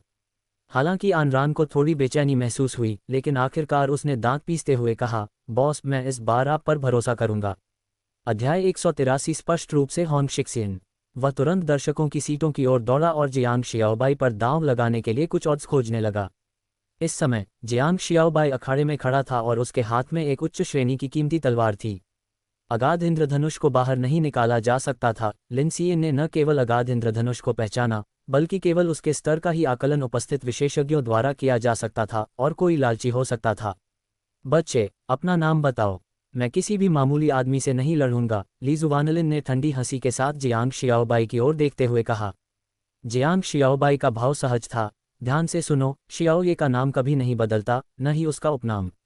मैं हॉन्ग शिक्सियन हूँ। आज मैं, हॉन्ग, ये सुनिश्चित करूंगा कि आपकी समस्या का समाधान स्पष्ट और पूरी तरह से हो जाए। फुफकार। उनके आसपास से गहरी सांसें लेने की आवाज़ें आ रही थीं। इस आदमी का लहजा घमंडी था। ऐसा दिखावा करने वाला व्यक्ति तो बस अपनी बदनामी बढ़ाने के लिए इस तरह का व्यवहार कर रहा है। बिल्कुल सही, कितना अफसोस की बात है, शायद उसे जीने का मौका ही नहीं मिलेगा। मैंने इतने मूर्ख मस्खरे को बहुत समय से नहीं देखा। इतनी ताकत के साथ वह स्वॉर्ड सी सेक्ट के संत पुत्र का मुकाबला नहीं कर सकता। वास्तव में नवजात आत्मा के अंतिम चरण की शक्ति का प्रदर्शन मात्र करना क्या मृत्यु को न्योता देने जैसा नहीं है? जी हाँ, इस समय जियांग शियाओबाई ने अपनी साधना को छिपाया नहीं था। खैर, इस बार आने से पहले ही उसने अपना मन बना लिया था। वह इन सभी संतपुत्रों और संतनियों को लूटने ही वाला था। वरना वह यहाँ किस लिए आया था? 1000 युआन राजवंश के एक असाधारण प्रतिभाशाली व्यक्ति से निपटना भी उसके लिए पर्याप्त नहीं था। ज्यादा से ज्यादा पूर्वी क्षेत्र के पूरे केंद्रीय राज्य द्वारा उसका पीछा किया जाएगा। पहले से ही सबसे शक्तिशाली लोग उसका पीछा कर रहे थे, तो क्या वह इनसे डरेगा? कहावत है कि बहुत सारे कर्ज किसी को बोझिल नहीं बनाते, और जियांग शियाओबाई इस बात को अच्छी तरह समझता था। आज उनके लिए अच्छा अवसर था। अगर उन्हें कुछ पैसे नहीं मिलते तो ये दूसरे पक्ष के नेक इरादों के साथ वाकई अन्याय होता। होंग शिक्सियन, क्या तुम तैयार हो? ली जुवानलिन ने ठंडी मुस्कान के साथ जियांग शियाओबाई को देखा। एक बार मेरी तलवार म्यान से बाहर निकल गई तो तुम इसे केवल एक बार ही देख पाओगे और उसके बाद तुम्हें फिर कभी मौका नहीं मिलेगा। छी, कौन बड़ी बड़ी बातें नहीं कर सकता। मैं तुम्हें बताता हूँ, मेरी तलवार आकाश के तारों के समान है। तुम शायद एक ही बार सहन नहीं कर पाओगे, जियांग शियाओबाई ने व्यंग्य किया। शाबाश होंग शिक्सियन, तुम्हारी आवाज़ में दम नहीं है। शायद तुम्हें पता नहीं होगा कि मेरे स्वॉर्ड सी सेक्ट को स्वॉर्ड सी सेक्ट क्यों कहा जाता है। ये तलवार लो। ली जुवानलिन जियांग शियाओबाई के घमंडी रवैये को और बर्दाश्त नहीं कर सका। इस समय उसने पहला कदम उठाते हुए सीधे जियांग शियाओबाई के चेहरे पर तलवार से वार किया। ये तलवार अविश्वसनीय रूप से तेज थी और इसके भीतर एक विशाल और भव्य आभा समाहित थी। ये स्वॉर्ड सी सेक्ट की परम तकनीक राइटियस स्वॉर्ड प्ले थी और ली जुवानलिन ने राइटियस स्वॉर्ड इंटेंट का आधा चरण पहले ही समझ लिया था। तलवार का वह तेज वार दर्शकों के लिए काफी आश्चर्यजनक था, जो आश्चर्य से विस्मय व्यक्त किए बिना नहीं रह सके। क्या संत पुत्र की धर्मप्रायण तलवारबाजी इतनी शक्तिशाली हो गई है? वह शायद तीसरे स्तर को पार करने ही वाला है। संत पुत्र वास्तव में बहुत शक्तिशाली है। मैंने 50 वर्षों तक लगन से साधना की है और अभी अभी दूसरी परत को समझना शुरू किया है, लेकिन संत पुत्र की गति के आगे मैं बिल्कुल भी तालमेल नहीं रख सकता। होंग शिक्सियन इस तलवार से बच नहीं पाएगा। बिल्कुल, वो तो पक्का मर चुका है। अखाड़े से कुछ ही दूरी पर नीचे जियान लाओ सान ली जुवानलिन की तलवारबाजी देखते हुए लगातार सिर हिला रहे थे। संत पुत्र की तलवारबाजी में फिर से सुधार हुआ है। इसके बाद थोड़ा और निखार लाने पर तीसरे स्तर तक पहुंचना आशाजनक है, जियान लाओ सान ने धीरे से कहा। इस समय सबकी निगाहें ली जुवानलिन पर टिकी हुई थीं। स्वॉर्ड सी सेक्ट के संत पुत्र ने अपनी प्रतिष्ठा को सार्थक साबित किया। तलवार के एक ही वार की शक्ति ने सबको स्तब्ध कर दिया। जियांग शियाओबाई पर किसी ने ध्यान नहीं दिया। उनकी नज़र में जियांग शियाओबाई जैसे मस्खरे के लिए जीवित बच जाना ही सौभाग्य की बात थी, तलवार को रोकना तो दूर की बात थी। लेकिन वास्तविकता में जियांग शियाओबाई के विचार में इस तलवार में अभी भी बहुत सारी खामियां थीं। नौस्वर्ग तारामयी तलवारबाजी के अपने अभ्यास और युद्धशास्त्र के साथ जियांग शियाओबाई तलवारबाजी में पूर्णता के अतिरंजित स्तर तक तो नहीं पहुंचा, लेकिन निश्चित रूप से एक अत्यंत उच्च स्तर पर था। हालांकि 9 Heaven Starry Sky Sword Play केवल पहले स्तर पर था, लेकिन ली जुवानलिन से निपटने के लिए ये काफ़ी था। होंग शिक्सियन, आज मैं तुम्हें बता दूंगा कि तुम्हारा अहंकार तुम्हारी सीमित सोच का ही नतीजा है। ली जुवानलिन की दहाड़ के साथ ही तलवार आ पहुंची। क्लैंग, बिजली की एक चमक के साथ धातु के टकराने की इतनी तेज आवाज आई कि कान बहरे हो गए। ली जुवानलिन ने एक कदम पीछे हटकर अविश्वास से भरे चेहरे के साथ जियांग शियाओबाई को देखा। क्या तुमने सच में इसे ब्लॉक कर दिया? जियांग शियाओबाई ने तिरस्कारपूर्वक कहा, इतनी धीमी तलवारबाजी में रोकना इतना मुश्किल क्या है? तुम्हारी तलवारबाजी अभी भी बहुत कमजोर है। अगर तुम्हारे पास बस इतनी ही क्षमता है तो मैं तुम्हें एक हाथ से ही हरा सकता हूँ। हरामी! ली जुवानलिन जियांग शियाओबाई के इस तरह के उपहास को सहन नहीं कर सका। तुरंत ही उसने अपनी लंबी तलवार हवा में लहराते हुए कहा, मैं तुम्हें दिखाता हूं कि असली तलवारबाजी क्या होती है। तलवार की चालें तेज और भयंकर थीं और तलवार की रोशनी लगातार हवा में चमक रही थी। तलवार का हर वार बेहद पेचीदा और तीखा था, पूरी तरह से आक्रामक प्रवृत्ति का। इस समय ली जुवानलिन के मन में केवल एक ही बात थी। इसका उद्देश्य जियांग शियाओबाई को हराना और अपनी शर्म को मिटाना था। लेकिन जिसकी किसी को उम्मीद नहीं थी वह यह था कि जियांग शियाओबाई ने इतने भयानक तलवार हमलों को आसानी से झेल लिया। ली जुवानलिन चाहे जैसे भी हमला करे, जियांग शियाओबाई हमेशा विरोधी के हमलों को रोककर उन्हें बेअसर कर देता था। देखने में भले ही वह दबा हुआ लग रहा हो, लेकिन फिर भी उसने सबको चौंका दिया। ली जुवानलिन कौन थे? स्वॉर्ड सी सेक्ट के संत पुत्र, जो संभवतः युवा पीढ़ी के सबसे प्रतिभाशाली व्यक्ति थे। उनकी तलवारबाजी निर्विवाद रूप से शक्तिशाली थी। लेकिन अब क्या यह अज्ञात होंग शिक्सियन वास्तव में इन सब को रोकने में सक्षम था? असंभव, यह असंभव है। ली जुवानलिन चौंक गया और उसने अपनी लंबी तलवार को तेजी से घुमाना शुरू कर दिया। सिर, हाथ, दिल, पैर, जब भी वह अपनी तलवार से वार करता था उसकी गति अविश्वसनीय रूप से तेज होती थी, कोण पेचीदा होते थे और वह सीधे एक तलवार का पर्दा बना सकता था जिसे लोग स्पष्ट रूप से नहीं देख सकते थे। लेकिन फिर भी जियांग शियाओबाई इसे आसानी से रोक सकता था। क्लैंग क्लैंग क्लैंग, अखाड़े से लगातार लंबी तलवारों के टकराने की आवाज आ रही थी और इस दृश्य को देखकर हर कोई स्तब्ध रह गया। टकराना, तभी एक धीमी सी धमक सुनाई दी और ली जुवानलिन का शरीर कुछ कदम पीछे हट गया। तुमने धोखा दिया, ली जुवानलिन ने गुस्से में जियांग शियाओबाई पर आरोप लगाया। लेकिन जियांग शियाओबाई का चेहरा शांत था। कैसी धोखाधड़ी? क्या तुम्हारे गुरु ने तुम्हें नहीं बताया कि युद्ध में सब जायज है? इसके अलावा आपको किसने बताया कि तलवार चलाते समय आप अपने पैरों का इस्तेमाल नहीं कर सकते? आप, ठीक है, यहाँ अपने स्वॉर्ड सी सेक्ट सेंसन होने का दिखावा करना बंद करो। ये स्पष्ट है कि तुम्हारी तलवारबाजी में कोई खास बात नहीं है। जियांग शियाओबाई ने हाथ हिलाते हुए अपनी लंबी तलवार लहराई जिसकी नोक तिरछी जमीन की ओर थी। जब ऐसा है तो मैं तुम्हें दिखाऊंगा कि असली तलवारबाजी क्या होती है। वूश! अगले ही पल जियांग शियाओबाई ने अचानक हमला कर दिया। उसकी गति ली जुवानलिन की पहले की गति से भी तेज थी। जियांग शियाओबाई के हाथ में मौजूद लंबी तलवार और भी अविश्वसनीय रूप से तेज थी। तलवार की रोशनी की लकीरें दिखाई दी। लंबी तलवार ने नीचे वार किया और ऊपर की ओर वार किया। एक पल के लिए उसने ली जुवानलिन को रक्षात्मक मुद्रा अपनाने पर मजबूर कर दिया। इसी क्षण मंच के नीचे मौजूद जियान लाओसान अचानक खड़े हो गए। उसने अविश्वास भरी निगाहों से मंच पर खड़े दोनों लोगों को देखा। उसकी आंखें सदमे से भरी हुई थीं। ये कैसे संभव है? अध्याय 184। केवल निर्लज ही जीवित रह सकते हैं। कहावत के अनुसार शौकिया लोग रोमांच देखते हैं जबकि विशेषज्ञ विधि को देखते हैं। स्वॉर्ड सी सेक्ट के एक वरिष्ठ सदस्य के रूप में जियान लाओसान की ताकत काफी भयावह थी और तलवारबाजी में उनकी महारत इन युवा शिष्यों की कल्पना से परे थी। इस समय वह स्पष्ट रूप से देख सकता था कि जियांग शियाओबाई ने किसी विशेष तलवारबाजी का प्रयोग नहीं किया था। ये सब तलवारबाजी के सबसे बुनियादी हमले थे। फिर भी ऐसे ही हमलों से वह ली जुवानलिन को ऐसी स्थिति में लाने में सक्षम था जहां वह केवल बचाव ही कर सकता था, यहां तक कि वह घबरा गया और वार को रोकने में असमर्थ हो गया। तीसरे एल्डर, क्या हो रहा है? स्वॉर्ड सी सेक्ट के एक शिष्य ने हैरानी से उनकी ओर देखते हुए पूछा। ये होंग शिक्सियन की तलवारबाजी तो वाकई बहुत शक्तिशाली है, यहाँ तक कि सेनसन से भी बढ़कर। जियान लाओसान ने स्तब्ध होकर कहा।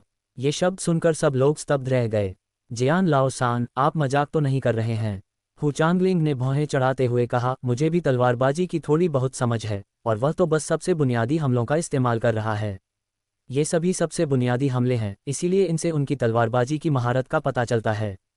जियान लाओसान अचानक चिल्लाया। अगर उसे तलवारबाजी की एक निश्चित स्तर की समझ न होती तो वह इसे इतनी आसानी से नहीं कर पाता।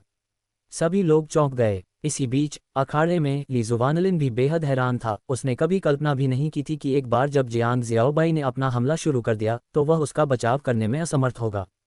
असंभव! तलवारबाजी में मेरी महारत आपकी महारत से कमतर कैसे हो सकती है? ली जुवानलिन दहाड़ा। धर्मप्रायण तलवारबाजी, मैं ही स्वर्ग हूँ। बूम! एक भयानक तलवार की रोशनी फूट पड़ी और ली जुवानलिन के हाथ में मौजूद लंबी तलवार सुनहरी चमकने लगी और सीधे जियांग जियाओबाई की ओर बढ़ गई।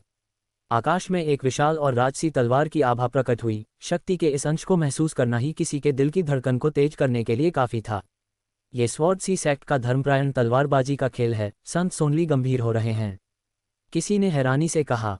इस समय अखाड़े के ऊपर ली जुवानलिन अहंकार से भरा हुआ था, एक अतुलनीय गति के साथ, और उसने सीधे जियांग जियाओबाई के चेहरे पर तलवार से वार किया। यदि कोई साधारण व्यक्ति ली जुवानलिन के सामने खड़ा होता तो उसे निश्चित रूप से लगता कि इस तलवार से बचना असंभव है। यही तो धार्मिक तलवारबाजी का असली आतंक था। धार्मिक, यह अवश्य ही सच है कि जहां भी यह गुजरता है सभी चीजें उठती और गिरती हैं। यह एक धर्मप्रायण तलवारबाजी थी। ये कहा जा सकता है कि यह ली जुवानलिन द्वारा अपनी तलवारबाजी की महारत का अब तक का सबसे सशक्त प्रदर्शन था। इस एक तलवार में उनकी सारी समझ समाहित थी। शानदार तलवारबाजी। इस तलवार ने संत पुत्र के पिछले स्तर को भेद दिया है। जियान लाओसान अचानक चिल्लाया, लेकिन उसका चेहरा चिंता से भरा हुआ था। तुम इतने चिंतित क्यों हो? हु चांगलिंग ने हंसते हुए कहा। तुम्हें कुछ समझ नहीं आ रहा। उस होंग शिक्सियन को देखो, उसके चेहरे पर अब क्या भाव हैं। हु चांगलिंग ने उधर देखा और ये देखकर हैरान रह गया कि जियांग शियाओबाई बिल्कुल भी पीछे नहीं हटा था। उसका चेहरा अभी भी शांत था। सिल्वर मून संप्रदाय और स्वॉर्ड सी संप्रदाय के बीच अच्छे संबंध थे, इसलिए हु चांगलिंग स्वाभाविक रूप से धार्मिक तलवारबाजी की शक्ति को जानता था। सामान्य परिस्थितियों में जब धार्मिक तलवारबाजी शुरू होती थी तो चाहे कोई भी हो, उसका चेहरा गंभीर हो जाता था और वह पूरी तरह सतर्क हो जाता था। लेकिन इस समय जियांग शियाओबाई को इसकी बिल्कुल भी परवाह नहीं लग रही थी। तलवारबाजी की शक्ति तो अच्छी है, लेकिन दुर्भाग्य से आपकी समझ पर्याप्त नहीं है। जियांग शियाओबाई अचानक खिलखिलाकर हंस पड़ा। एक सहज दाव शरीर होने के नाते जियांग शियाओबाई की दाव की समझ ऐसी थी जिसकी तुलना आम लोग नहीं कर सकते थे। तलवारबाजी का अनुमान लगाना भी उसके लिए बच्चों का खेल था। वह एक नज़र में ही समझ गया था कि इस तलवारबाजी में एक भव्य और अजेय गति होनी चाहिए। लेकिन जब ली जुवानलिन ने इसे प्रस्तुत किया तो उसमें एक खास तरह की रौनक की कमी थी। यही उनकी सबसे बड़ी कमजोरी भी थी। अभिमानी। ये देखकर ली जुवानलिन बार बार नाक से आवाजें निकाल रहा था। सब कुछ पलक झपकते ही हो गया। जैसे ही ली जुवानलिन की तलवार जियांग शियाओबाई के चेहरे को भेदने वाली थी, जियांग शियाओबाई हिल गया। वह बाद में चला लेकिन सबसे पहले पहुंचा।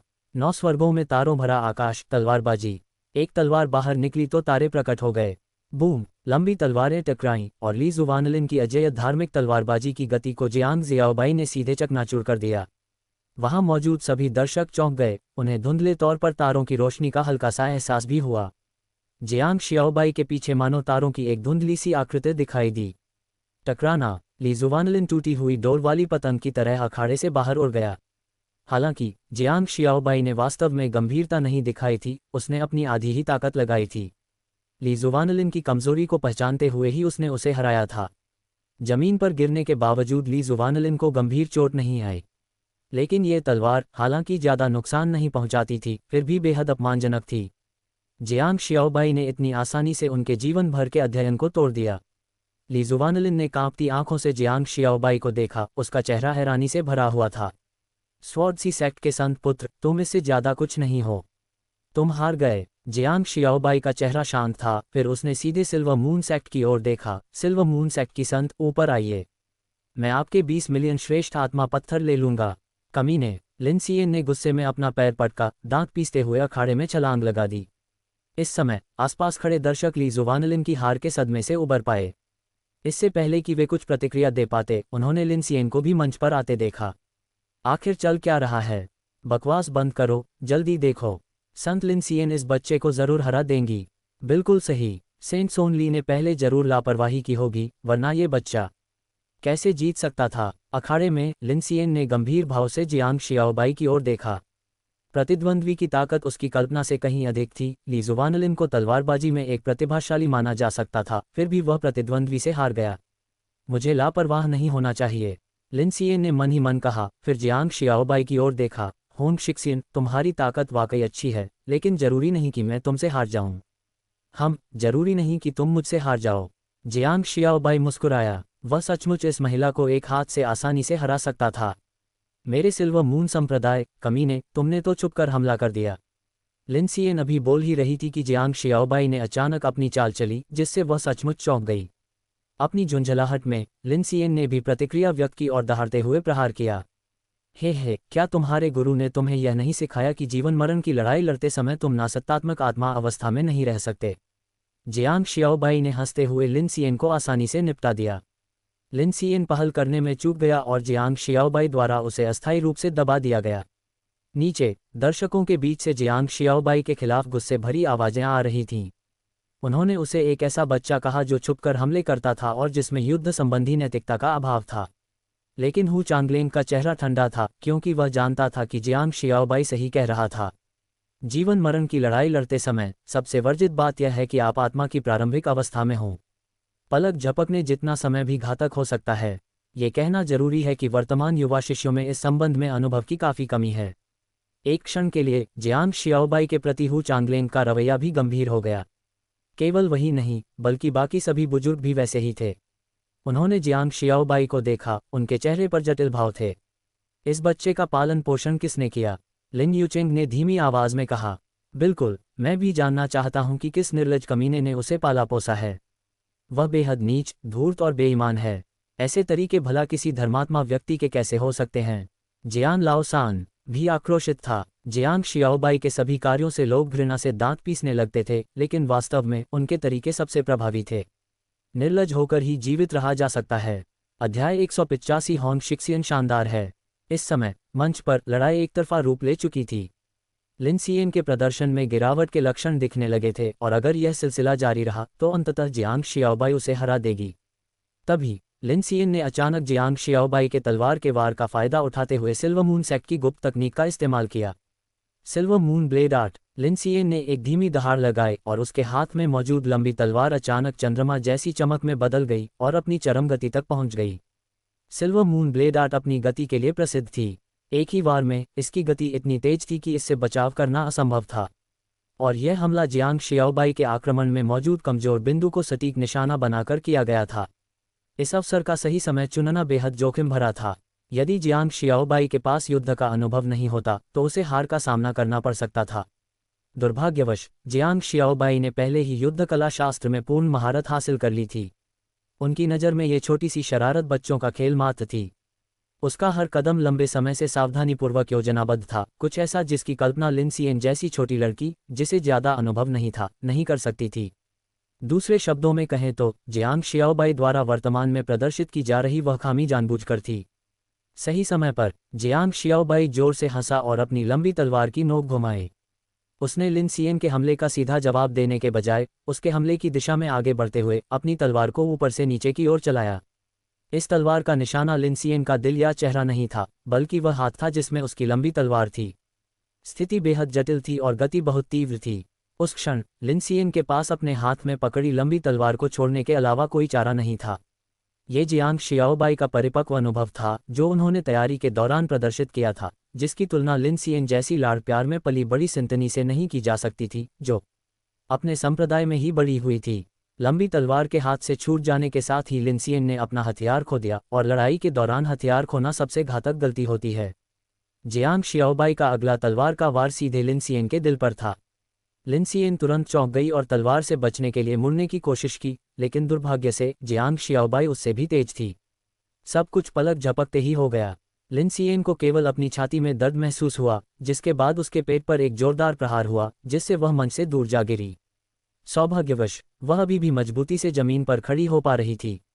इस समय उसने अपनी छाती पर नजर डाली, जहां उसके कपड़े एक छोटे से छेद के साथ फटे हुए थे और खून के कुछ निशान दिखाई दे रहे थे।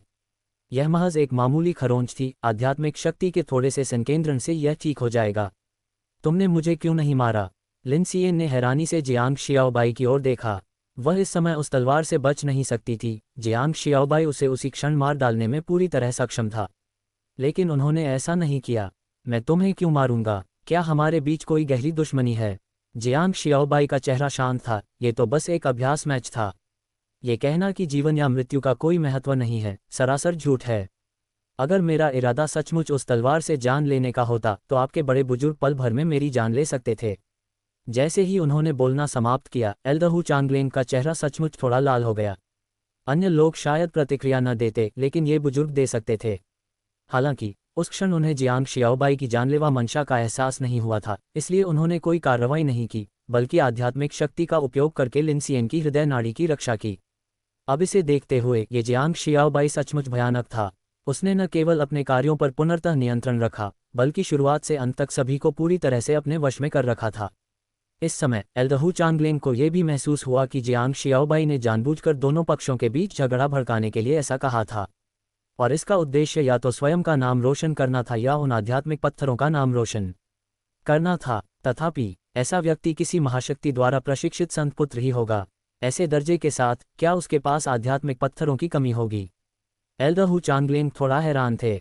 इस समय पूरा स्टेडियम एकदम शांत था।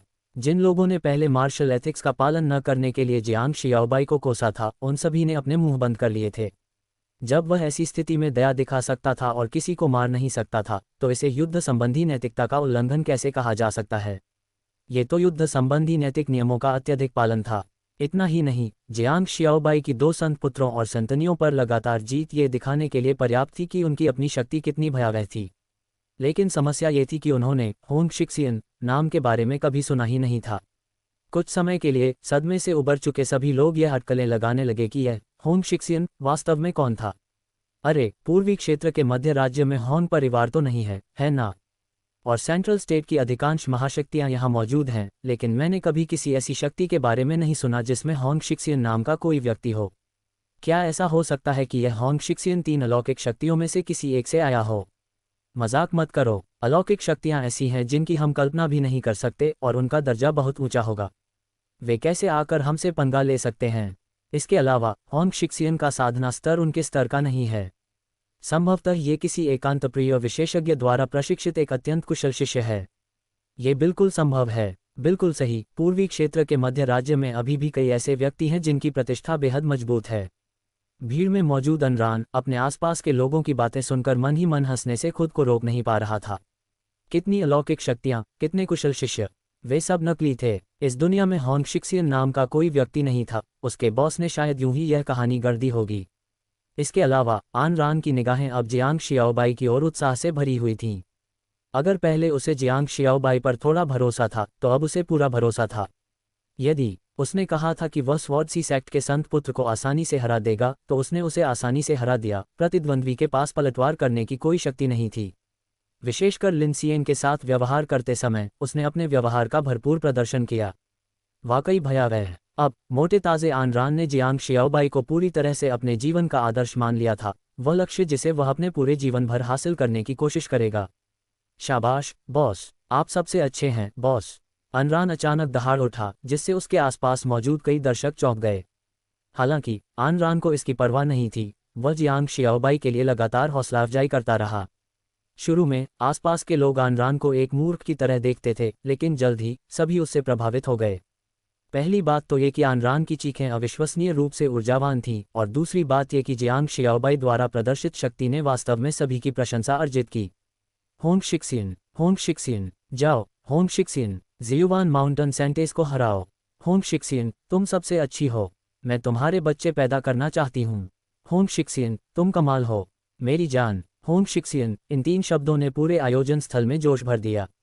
एक पल के लिए स्वॉर्ड सी सेक्ट और सिल्वर मून सेक्ट के सभी शिष्य बेहद बदसूरत लग रहे थे, मानो उन्होंने कुत्ते का मल खा लिया हो। ली जुवानलिन और लिन सियेन की हालत भी कुछ खास अच्छी नहीं थी, लेकिन हालांकि वे जियांग शियाओबाई से हार गए, फिर भी उनके मन में कोई खास असंतोष नहीं था। एकमात्र असुविधा शायद इतने सारे लोगों के सामने हारने की थी, जिससे संभवतः उनके संप्रदायों को शर्मिंदगी महसूस हुई होगी। आप दोनों को इस बारे में चिंता करने की जरूरत नहीं है। निष्पक्ष मुकाबले में जीत और हार सामान्य बात है।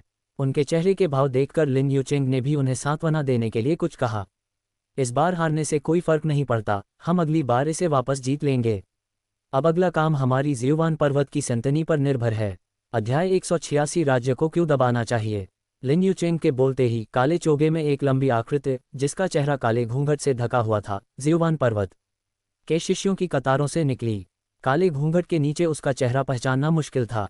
केवल चमकीली रत्न जैसी दिखने वाली आंखों की एक जोड़ी ही दिखाई दे रही थी। उन्हें देखकर ही कोई भी बता सकता था कि यह महिला अद्वितीय सुंदरता की धनी है। उसकी सुंदरता निर्विवाद रूप से उच्च कोटि की है। जियुवान पर्वत की संत गोंग शुए, एल्डर लिन। गोंग शुए बहुत कम बोलती थी, वास्तव में शुरू से ही उसकी उपस्थिति बहुत कम थी। अगर वह इस समय टीम से बाहर नहीं निकली होती तो किसी को भी गोंग शुए के अस्तित्व के बारे में पता नहीं चलता। लिन यूचेंग ने उदासीनता से सिर हिलाया, फिर मंच पर खड़े जियांग शियाओबाई को देखते हुए हल्की सी मुस्कान के साथ कहा, होंग शिक्सियन, तुम पहले ही 2 मैच जीत चुके हो, अब तीसरे मैच का समय है। मैं ये स्पष्ट कर दूं कि हमारी जियुवान पर्वत सनसनी प्रारंभिक चरण के विकर्षण क्षेत्र में है, लेकिन उन्होंने अभी अभी इस क्षेत्र में प्रवेश किया है और उनकी नींव अभी तक स्थिर नहीं है। अगर आपको दबाव महसूस हो रहा है तो मैं लिन सनसनी से उनकी साधना को रोकने के लिए कह सकती हूँ। जैसे ही ये शब्द बोले गए, पूरा दर्शक वर्ग हंगामा करने लगा। लंबे समय से यह अफवाह थी कि जियुवान पर्वत की सनसनी ने विकर्षण क्षेत्र में प्रवेश कर लिया है, और अब ये बात सचमुच सच हो गई है। हालांकि उन्होंने कुछ ही साल पहले इसमें प्रवेश किया था और उनकी नींव पूरी तरह से मजबूत नहीं हो पाई थी, फिर भी यह उनकी प्रतिभा को साबित करने के लिए काफ़ी था। अन्य संप्रदायों के संत पुत्रों और संतनियों को देखिए, उनमें से कौन सा देह मुक्त अवस्था में नहीं है। किसी संप्रदाय के भीतर यह आवश्यक नहीं है कि सर्वोच्च साधना वाला शिष्य ही संत पुत्र के रूप में चुना जाए, बल्कि वह शिष्य चुना जाता है जिसमें अत्यंत उच्च प्रतिभा और क्षमता होनी चाहिए। जो लोग संत पुत्र बन सकते हैं, उनमें से कौन असाधारण प्रतिभा का धनी नहीं है। बात सिर्फ इतनी सी है कि मौजूदा गोंग शुए के सामने बाकी लोग थोड़े अपर्याप्त प्रतीत हुए। जियांग शियाओबाई ने गोंग शुए पर भी नजर डाली और पाया कि उसकी साधना स्थिर नहीं थी, लेकिन आखिरकार वह एक वास्तविक ध्यान भटकाने वाली स्तर की साधिका थी। उसे कम नहीं आंकना चाहिए। हालांकि खेती को दबाना, एल्डर लिन, क्या साधना को दबाना होंग शिक्सियन को नीचा दिखाने जैसा नहीं होगा। जियांग शियाओबाई ने हल्की मुस्कान के साथ अपनी छाती थपथपाते हुए कहा, चूंकि मैंने कहा था कि मैं एक राजवंश, 4 संप्रदायों और 5 पर्वतों के संत पुत्रों और संतनियों को आमने सामने की लड़ाई में आसानी से हरा सकता हूं, तो मैं उन्हें आसानी से हरा सकता हूं। साधना को दबाने की क्या जरूरत है। जैसे ही ये शब्द बोले गए, गोंग शुए की आंखों में तुरंत ही तिरस्कार का भाव दिखाई दिया। तुच्छ, अभिमानी, आकाश और पृथ्वी की विशालता से अनभिज्ञ, ये जियांग शियाओबाई के बारे में गोंग शुए का आकलन था। इसके जवाब में गोंग शुए ने केवल ठंडी सी आवाज निकाली और कुछ नहीं कहा। क्या आप निश्चित हैं। लिन यूचेंग भी कुछ हद तक हैरान थी। यदि जियांग शियाओबाई की पिछली जीतें, जिनमें उन्होंने उच्च स्तर के प्रतिभाशाली लोगों को चुनौती देकर विशालकाय प्रतिभाओं को हराया था, उनकी प्रबल शक्ति के कारण थी, तो इस बार मामला अलग था। दोनों के बीच शक्ति का स्तर बिल्कुल भी समान नहीं था। यहाँ तक कि अगर आप उच्च स्तर के प्रतिद्वंद्वी को चुनौती भी देते तो भी जीतने का कोई कारण नहीं था। प्रारंभिक अवस्था के व्याकुलता क्षेत्र को चुनौती देती हुई आत्मा की एक नवोदित अवस्था यह अभूतपूर्व था। बिल्कुल, मुझे पूरा यकीन है। मैं हॉन्गशिक्सियन ऐसा व्यक्ति नहीं हूं जो हार बर्दाश्त न कर सके। बस 20 मिलियन उच्च श्रेणी के स्पिरिट स्टोन का नुकसान है। मैं पहले ही 40 मिलियन जीत चुका हूं, इसलिए 20 मिलियन का नुकसान कोई बड़ी बात नहीं है, जियांग शियाओबाई हंसते हुए बोला। उसके बगल में ली जुवानलिन और लिन सियन दोनों के चेहरे पर बेहद बदसूरत भाव थे। उनके चेहरे सुअर के जिगर की तरह लाल हो गए थे। तुम जीत गए, तुम जीत गए, ये बात कौन नहीं जानता। इसे जोर से क्यों कहें? क्या हमारी कोई इज्जत नहीं बची है? ये सुनकर लिन यूचेंग ने हल्के से हंसते हुए सिर हिलाया और कहा, अगर ऐसा है तो कोई दमन नहीं। मैं देखना चाहता हूं कि तुम मेरी संत को कैसे हराते हो। हा, बस देखते रहो। जियांग शियाओबाई दिल खोलकर और बेबाकी से हंसा। उसे इस बात का जरा भी डर नहीं था कि गोंग शुआ ध्यान भटकाने की कला में माहिर है। मंच के नीचे गोंग शुआ ने ठंडी सी सांस ली। जियांग शियाओबाई के प्रति उसका मूल्यांकन बेहद निम्न स्तर पर गिर गया। सिर्फ दिखावा है, बस देखते रहो, मैं तुम्हें पल भर में मार डालूंगा, गोंग शुआ ने मन ही मन चिढ़कर कहा। जैसे ही वह मंच पर कदम रखने वाली थी तभी उसके बगल में लिन यूचेंग का एक संदेश आया। लड़की, निर्दयी मत बनो। इस बच्चे का अतीत निश्चित रूप से साधारण नहीं है, संभवतः इसे किसी बड़ी शक्ति ने पाला पोसा है। इसके अलावा ये बच्चा काफी दिलचस्प है। बस इसे हरा दो, इसके अहंकार को कम करो और इसे इसकी औकात दिखा दो। गोंग शुआ कुछ हद तक हैरान रह गई। उसे उम्मीद नहीं थी कि एल्डर लिन जियांग शियाओबाई की इतनी प्रशंसा करेंगे। उन्होंने तो यहाँ तक कह दिया कि वह काफी दिलचस्प थे। वह 40 वर्षों से संत थीं और उन्होंने कभी भी एल्डर लिन को किसी की प्रशंसा करते हुए नहीं देखा था। आश्चर्यचकित होने के बावजूद गोंग शुआ ने धीरे से सिर हिलाकर यह संकेत दिया कि वह समझ गई थी। उसी समय दर्शकों के बीच बने भीड़ भरे सट्टेबाजी बूथ में गोल मटोल आनरान ने बड़ी मुश्किल से अपनी जगह बनाई। धिक्कार है, मोटे बच्चे, फिर से तुम ही हो। अनरान को देखकर सट्टेबाज ने गुस्से से गाली दी। इससे पहले यही वह व्यक्ति था जिसने जियांग शियाओबाई के लगातार 2 मैच जीतने पर दांव लगाया था, और वह अकेला ऐसा व्यक्ति था जिसने इस तरह का दांव लगाने की हिम्मत की थी, और उसने एक ही बार में 20 million high grade spirit stone का दांव लगाया था। जियांग शियाओबाई मूल रूप से अज्ञात था और उसकी शक्ति केवल प्रारंभिक आत्मा स्तर पर थी। उन संत पुत्रों और संतनियों के विरुद्ध उसकी जीत की संभावना बहुत कम थी। सट्टेबाज ने पहले तो उसे मूर्ख समझा, लेकिन उसे यह उम्मीद नहीं थी कि वह लगातार 2 दावों में 200 million high grade spirit stone हार जाएगा। अगर उसका समर्थन करने वाले अन्य लोगों द्वारा लगाए गए दांव न होते तो वह बहुत पहले ही दिवालिया हो गया होता। ये सोचकर सट्टेबाज गुस्से से आग बबूला हो गया, लेकिन मंच पर प्रारंभिक चरण के व्याकुलता क्षेत्र में मौजूद गोंग शुआ को देखकर उसकी निगाहें चारों ओर घूमने लगीं और उसके चेहरे पर एक धूर्त भाव प्रकट हो गया। मोटे बच्चे, क्या तुम इस बार शर्त लगा रहे हो? आपने पहले काफी सटीक अनुमान लगाया था, है ना? क्या इस बार भी हॉन्गशिक्सियन जीत जाएगा? सट्टेबाज मुस्कुराया। आसपास मौजूद सभी लोगों ने उपहास उड़ाया, सर्वसम्मति से यह मानते हुए कि यह असंभव है। ज्यादा मत सोचो। गोंग शुआ प्रारंभिक अवस्था के ध्यान भटकाने वाले क्षेत्र में है और हॉन्गशिक्सियन केवल नवजात आत्मा अवस्था में है। वह भला कैसे जीत सकता है? उसकी टांग तोड़ना ज्यादा सही रहेगा। जीतना, ये तो बस एक सपना है। मोटे बच्चे, यहाँ शॉर्टकट लेने की कोशिश मत करो। हॉन्गशिक्सियन नहीं जीत सकता। अपने आसपास के लोगों की बातें सुनकर अनरान का चेहरा शर्म से लाल हो गया। उन्हें अपने मन में पूरा विश्वास था कि जियांग शियाओबाई जीत जाएगा। वे पलटवार करना चाहते थे, लेकिन एक व्यक्ति इतने सारे लोगों से बहस नहीं कर सकता था। कैसा रहेगा, मोटे ताजे? मुझे लगता है तुम्हें गोंग शुआ की जीत पर दांव लगाना चाहिए। इसमें पक्का मुनाफा होगा। सट्टेबाज ने उसे फुसलाते हुए कहा। हॉन्गशिक्सियन जीत नहीं सकता। बेशक, अगर वह जीत जाता है तो आप बहुत कमा लेंगे, लेकिन क्या ये संभव है? बकवास, एनरान ने झल्ला कर कहा। मेरा बॉस निश्चित रूप से जीतेगा। ओटिल्ड तो वो तुम्हारा बॉस है, इसीलिए तो तुम अकेले उस पर दांव लगा रहे हो। लेकिन सच कहूं तो तुम्हारे बॉस के जीतने की संभावना लगभग न के बराबर है। सपने मत देखो। सट्टेबाज ने उस छोटे मोटे लड़के को उकसाना जारी रखा। उस छोटे मोटे लड़के की सहनशक्ति अब और नहीं टिक पाई। उसका बॉस इतना शानदार था, फिर भी उसे नीचा दिखाया जा रहा था। शर्त लगाओ। मैं अपने बॉस के जीतने पर शर्त लगाता हूं, सीधे 20 मिलियन की अधिकतम राशि पर। एनरान चिल्लाए। ये सुनकर सट्टेबाज के चेहरे पर विजयी मुस्कान आ गई। बहुत बढ़िया, बहुत बढ़िया, बहुत बढ़िया। चूंकि आपको अपने मालिक पर इतना भरोसा है तो शर्त लगाए। 20 मिलियन, है ना? जीतने की संभावना अभी भी 1 से 5 है, लेकिन इस बार मैं आपको एक गुप्त रास्ता देता हूं। आप पूरी रकम दांव पर लगा सकते हैं। सट्टेबाज हंसता रहा। ये सुनकर आसपास मौजूद सभी लोगों ने अनरान का उपहास उड़ाया और कई चापलूसों ने तुरंत उकसाने का अवसर हथिया लिया। हालांकि अनरान चतुर था, लेकिन वह इसे बर्दाश्त नहीं कर सका। जियांग शियाओबाई को अपने मन में पूरा यकीन था कि वह जीतेगा। ठीक है, पूरी ताकत लगा दो, देखते हैं कि तुम हारने का जोखिम उठा सकते हो या नहीं। अध्याय 187 लड़ने की इच्छाशक्ति सीमा को भर देती है। एनरान ने ठंडी आवाज में कहा, अगर तुम भुगतान करने में असमर्थ रहे तो क्या होगा? चिंता मत करो, मैं दशकों से इस अखाड़े में सट्टेबाजी का धंधा चला रहा हूं, जिसे 1000 युआन राजवंश का समर्थन प्राप्त है। क्या आपको लगता है कि मैं इतना पैसा खर्च नहीं कर सकता? 1000 युआन राजवंश द्वारा समर्थित। ये सुनकर एनरान ने अपनी आंखें थोड़ी सिकोड़ लीं। आनरान स्वाभाविक रूप से समझती थी कि 1000 युआन राजवंश का खजाना कितना विशाल था, ये रकम तो वास्तव में कुछ भी नहीं थी।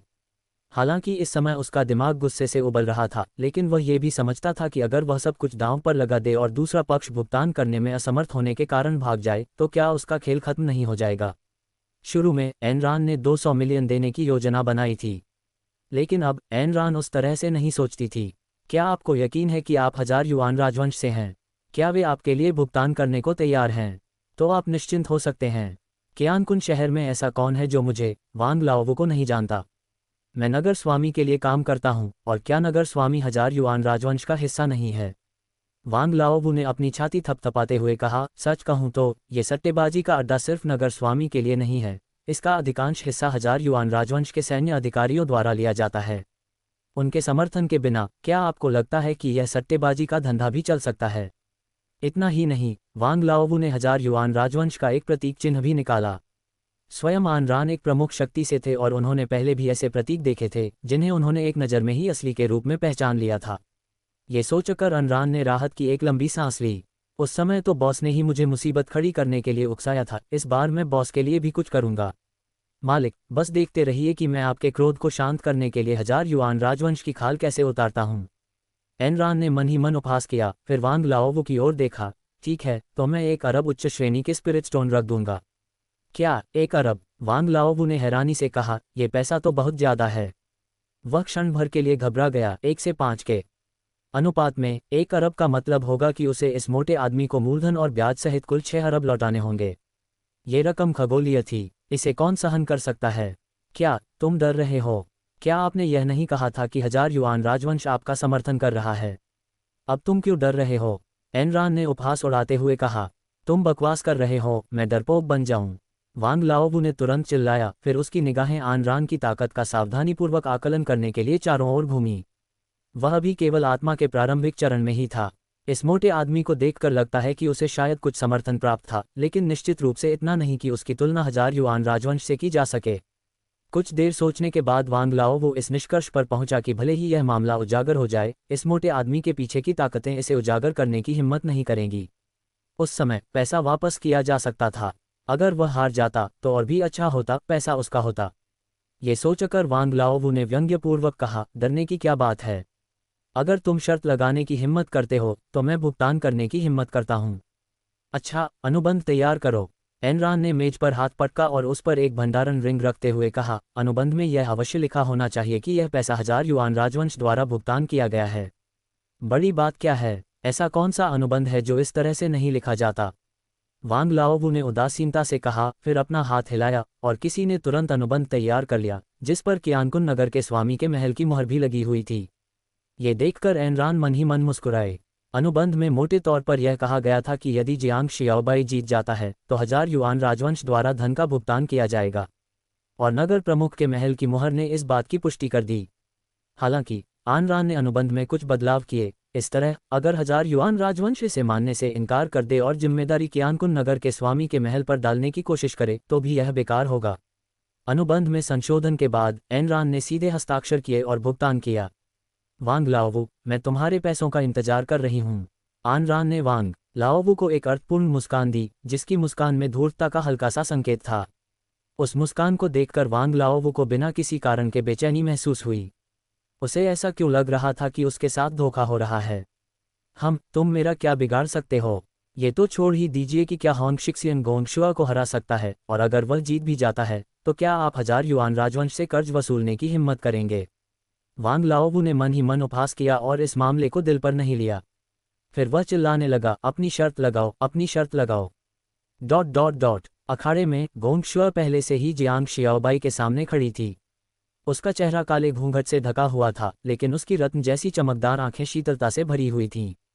ये देखकर जियांग शियाओबाई मन ही मन मुस्कुराया, वह वाकई एक ठंडी सुंदरता है। वह देखने में बहुत खूबसूरत लगती है, लेकिन मुझे नहीं पता कि वह मेरी अवयान जितनी सुंदर है या नहीं। ये युवती आपसे अंतिम बार पुष्टि करेगी, क्या आपको वास्तव में मेरी साधना को दबाने की आवश्यकता नहीं है? गोंग शुआ ने ठंडे स्वर में कहा, मुझे इसकी आवश्यकता क्यों होगी? ऐसे समय में आप? जियांग शियाओबाई धाराप्रवाह बोल रहे थे, लेकिन उनके बोलने से पहले ही गोंग शुआ ने उन पर सीधा हमला कर दिया। वाह, ये तो काम करते करते ही सीख रहे हो, है ना? जियांग शियाओबाई चौंक गया, लेकिन उसने तुरंत प्रतिक्रिया दी। उसका चेहरा गंभीर था क्योंकि वह गोंग शुआ के हमले के पथ को देख रहा था। पल भर में पूरा इलाका विकर्षण क्षेत्र की भयावह आभा से घिर गया। यह एक तरह का दमन था, और भले ही जियांग शियाओबाई की साधना शुरू से अंत तक महान पूर्णता तक पहुंच गई थी, फिर भी वह इसे पूरी तरह से रोक नहीं सका। उसका पूरा शरीर बहुत धीरे धीरे आगे बढ़ रहा था, मानो वह किसी कीचड़ भरे दलदल में हो। उसके आसपास की हर चीज चिपचिपी होती जा रही हो। क्लैंग! बगल से एक पतली मुलायम तलवार का वार किया गया। जियांग शियाओबाई पहले से ही तैयार था और बगल में हटकर चकमा देना चाहता था, लेकिन क्षेत्र के दमन के कारण अपनी पूरी ताकत लगाने के बावजूद भी उसकी गति थोड़ी धीमी थी। जियांग शियाओबाई शांत रहे और उन्होंने तुरंत अपनी लंबी तलवार को अपने सामने क्षैतिज रूप से उठा लिया। क्लैंग! एक जोरदार टक्कर के साथ जियांग शियाओबाई को ऐसा लगा जैसे उसे किसी पहाड़ ने टक्कर मार दी हो, और वह असहनीय दर्द से पीड़ित था। उसी समय वह पीछे की ओर उड़कर जा गिरा। सौभाग्य से उसने समय रहते अपनी आध्यात्मिक शक्ति का उपयोग करके खुद को रोक लिया, अन्यथा तलवार का वह एक ही वार उसे अखाड़े से बाहर करने के लिए काफी होता। तुम्हारी ताकत बहुत कमजोर है, गोंग शुआ ने उपहासपूर्वक व्यंग्य किया। उसका आक्रमण अभी भी बरकरार था। उसकी पतली कोमल तलवार एक बार फिर प्रेतवादित प्रक्षेपवक्र के साथ जियांग शियाओबाई की ओर बढ़ी। कमजोर? बिल्कुल नहीं, जियांग शियाओबाई दहाड़ा। उसकी लंबी तलवार ने हमले का सीधा सामना किया। हालांकि वह हमलों को रोक सकता था, लेकिन उस क्षेत्र द्वारा लाई गई शक्ति में अंतर बहुत स्पष्ट था। हर बार जियांग शियाओबाई को ऐसा लगता था मानो उसकी सारी हड्डियां टूटकर बिखर जाएंगी, और उसकी हथेली पर बना बाघ का मुख पहले से ही खून से लथपथ और क्षत विक्षत हो चुका था। नहीं, ये सीधा टकराव सही तरीका नहीं है। मुझे इस औरत के हाथों देर सवेर मार ही डाला जाएगा। स्थिति की गंभीरता को जानते हुए जियांग शियाओबाई ने तुरंत अपने मन में योजना बनाना शुरू कर दिया। वह जानता था कि क्या वह स्वर्ग की उड़ान भर पाएगा, यह इसी लड़ाई पर निर्भर करता है। यदि वह युवानों का उपयोग करे और अपनी सहज दाव बॉडी और 9 क्रांतियों की रहस्यमयी कला की सहायता से 9 स्वर्ग तारा में आकाश तलवारबाजी को पूरी तरह से उजागर करे, तो उसके जीतने की संभावना बहुत अधिक होगी। लेकिन जियांग शियाओबाई का अभी ऐसा करने का कोई इरादा नहीं था। अपनी ही बेड़ियों को तोड़ने के लिए मुझे कठिनाइयों का डटकर सामना करना होगा। इस स्तर के दृढ़ संकल्प के बिना कोई आकाश के विरुद्ध खेती करने की बात कैसे कर सकता है? कोई किसी क्षेत्र पर प्रभुत्व स्थापित करने की बात कैसे कर सकता है? कोई अपने प्रियजनों की रक्षा करने की बात कैसे कर सकता है? इस क्षण जियांग शियाओबाई का लड़ने का जज्बा चरम पर पहुंच गया। वह युवानहों का उपयोग नहीं करना चाहता था, न ही वह 9 Heaven Starry Sky Sword Play का उपयोग करना चाहता था। इस समय उसका पूरा इरादा था कि वह फाइटिंग बैटल स्क्रिप्चर का उपयोग करके अपनी पूरी क्षमता को उसकी सीमा तक पहुंचा दे। मेरे लिए इसे ब्लॉक कर दो। अध्याय 188, जहां चमत्कार जन्म लेते हैं। इस समय जियांग शियाओबाई के भीतर एक अत्यंत प्रबल युद्ध इच्छा शक्ति जागृत हुई। उसने किसी भी गुप्त विधि का प्रयोग नहीं किया, बल्कि पूरी तरह से उस युद्ध शास्त्र पर निर्भर रहा जिसे उसने अभी अभी सीखा था। प्रत्येक कदम सहज प्रवृत्ति पर आधारित था, जिसमें फाइटिंग बैटल स्क्रिप्चर द्वारा प्राप्त परिणामों का उपयोग और समेकन किया गया था। इतना ही नहीं, 9 क्रांतियों की रहस्यमयी कला पूरी तरह से सक्रिय थी, और उसकी अपनी ताकत अब किसी भी तरह से छिपी नहीं थी। वह सीधे अपनी पूरी ताकत लगा रहा था। अचानक वह गोंग शुआ के हमलों को पूरी तरह से रोकने में सक्षम हो गया। इस दृश्य को देखकर मंच के नीचे मौजूद सभी लोग स्तब्ध रह गए। लिन यूचेंग ने जियांग शियाओबाई को ध्यान से देखा। उसका चेहरा सदमे से भरा हुआ था। ये लड़का मुझे वाकई बहुत चौंका देता है। क्या वह सच में गोंग शुआ से लड़ रहा है? लिन यूचेंग ने हैरानी से कहा। उसके बगल में खड़े जियान लाओसान के चेहरे पर भी गंभीर भाव थे। इस बच्चे में जो लड़ने की इच्छा शक्ति जागी है, वह अभूतपूर्व है। मैं कल्पना भी नहीं कर सकता कि उसने ऐसी इच्छा शक्ति बनाए रखने के लिए क्या किया होगा। ऐसा लगता है कि पिछली लड़ाइयों में इस लड़के ने अपनी पूरी ताकत का इस्तेमाल भी नहीं किया। ये सुनकर ली जुवानलिन और लिन सियन शर्म से लाल हो गए और सोचने लगे कि काश उन्हें कहीं छिपने की जगह मिल जाती। उन्हें पहले लगता था कि जियांग शियाओबाई के साथ उनका अंतर ज्यादा नहीं है, लेकिन अब ऐसा लग रहा था कि उनके बीच कोई तुलना ही नहीं थी। अगर उनका सामना गोंग शुइय से होता तो वे संभवतः 3 चालों के भीतर ही पराजित हो जाते। लेकिन अब जियांग शियाओबाई न केवल असफल नहीं हुआ बल्कि गोंग शुइय के साथ जोरदार प्रहार भी कर रहा था। इतनी ताकत उनके पास नहीं थी। सबसे चौंकाने वाली बात जियांग शियाओबाई से निकली तलवार की अद्भुत शक्ति थी। इससे उनमें ये गलत धारणा पैदा हो गई कि जियांग शियाओबाई एक ऐसा व्यक्ति था जो अकेले ही 10,000 सैनिकों का सामना कर सकता था। वह लगातार आगे बढ़ता रहा, उसके दिमाग में लड़ने के अलावा और कुछ नहीं था। इस समय सबकी नज़रों में जीत या हार का कोई महत्व नहीं रह गया था, वे सब जियांग शियाओबाई के लड़ने के जज्बे में डूबे हुए थे। सभी ने खुद को जियांग शियाओबाई के रूप में कल्पना की और उनमें केवल तीव्र उत्साह का ज्वार उमड़ आया। यह एक जुझारू इच्छाशक्ति थी जो किसी भी शक्तिशाली शत्रु से नहीं डरती थी, खुद को साबित करने और खुद को मजबूत बनाने की इच्छाशक्ति थी। ये दर्शकों की भावनाओं को भी भड़काने में सक्षम था। इसका लाभ उठाएं। कुछ देर बाद दर्शकों में से किसी ने अचानक जोर से चिल्लाया। उसके बाद हालात बेकाबू हो गए और हर कोई जियांग शियाओबाई के लिए जयकारे लगाने लगा। वे सचमुच ये देखना चाहते थे कि जियांग शियाओबाई कितनी दूर तक जा सकता है। टकराना। मंच पर गोंग शुइय के हमले को रोकते हुए जियांग शियाओबाई ने मौका पाकर उसकी छाती पर लात मारी और दोनों पक्ष तेजी से पीछे हट गए। गोंग शुइय ने अपने सामने खड़ी जियांग शियाओबाई को देखा, उसकी आंखों में हैरानी के भाव थे। वह अपनी 70% शक्ति का उपयोग कर चुकी थी, ऐसे में जियांग शियाओबाई कैसे टिक सकती थी। ऐसा लग रहा था मानो प्रतिद्वंदी एक स्पंज की तरह हो, वह जितनी ताकत लगाती प्रतिद्वंदी के पास भी उतनी ही ताकत होती थी। हा, बहुत ही रोमांचक। इस समय जियांग शियाओबाई जोर से हंसने लगा और उत्साह से चिल्लाने लगा। उसके कपड़े पहले से ही तार तार हो चुके थे, टुकड़ों में फटे हुए थे और वे फटे पुराने कपड़े पसीने और खून से लथपथ होकर उसके शरीर से चिपक गए थे। जियांग शियाओबाई हौंफते हुए, पसीना बहाते हुए, लगातार कांपते हाथों के साथ एक ही जगह पर खड़ा रहा। वह कुछ थका हुआ था। यद्यपि वह हमेशा से ही परम पूर्णता के क्षेत्र में था, फिर भी उसकी नींव दूसरों की तुलना में कहीं अधिक मजबूत थी और उसके शरीर में आध्यात्मिक ऊर्जा भी बहुत प्रचुर मात्रा में थी। हालांकि दोनों पक्षों के बीच स्तर का अंतर बहुत अधिक था। जियांग शियाओबाई चाहे कितनी भी जान लगा कर लड़े, वह प्रतिद्वंद्वी की शक्ति को समाप्त नहीं कर सका। अगर यही सिलसिला जारी रहा तो वह निस्संदेह हार जाएगा। मुझे एहसास ही नहीं था कि आप में इतनी ताकत है, आपने सचमुच मुझे आपको एक नए नजरिए से देखने पर मजबूर कर दिया।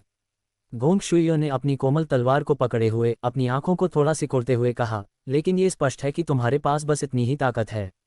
ये लड़की तुम्हारे साथ और समय बर्बाद नहीं करना चाहती, तो चलो इसे यहीं खत्म करते हैं। गोंग शुइय ने ठंडे स्वर में बात की, हालांकि उसकी आवाज़ बर्फीली थी, फिर भी सुनने में बेहद सुखद थी।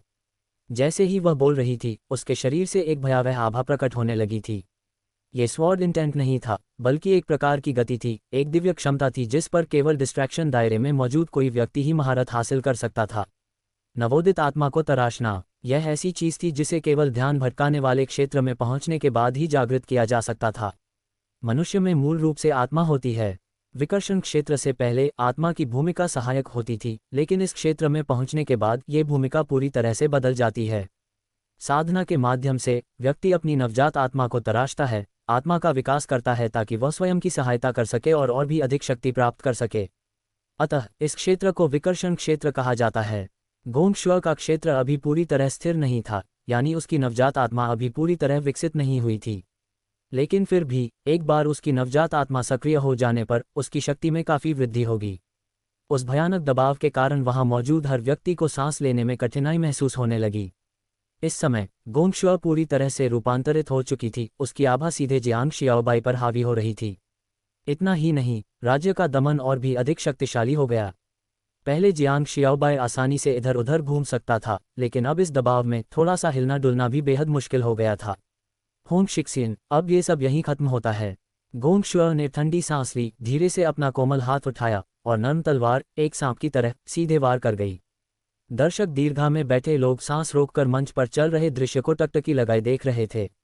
इस समय उनके मन में केवल एक ही विचार था, क्या जियांग शियाओबाई इस हमले को रोक पाएंगे? आओ होंग शिक्सिन, तुम्हें इसे रोकना ही होगा। तुम कर सकते हो। कौन कहता है कि आत्मा की प्रारंभिक अवस्था शुरुआती अवस्था के विचलित करने वाले क्षेत्र का सामना नहीं कर सकती? तुम कर सकते हो। हालांकि उन्होंने जयकारे लगाए और हौसला बढ़ाया, लेकिन हर कोई अपने मन में जानता था कि वह इसे रोक नहीं सकता। इसके बावजूद सबके मन में एक विचार था, एक दृढ़ता थी। अगर जियांग शियाओबाई ने इसे रोक दिया तो क्या होगा? अगर कोई चमत्कार हो जाए तो क्या होगा? एनरान ने अपने पसीने से तर हाथों को कसकर भींच लिया। बॉस, आप कर सकते हैं। तुम जरूर जीतोगे। सबकी घबराहट इतनी बढ़ गई थी कि उनके गले में धड़कन सी आ गई थी, उन्हें लग रहा था कि वे जीवन में कभी इतने घबराए हुए नहीं थे। पूरा स्टेडियम एकदम शांत था, अब केवल गोंग शुआ का शानदार हमला ही बचा था।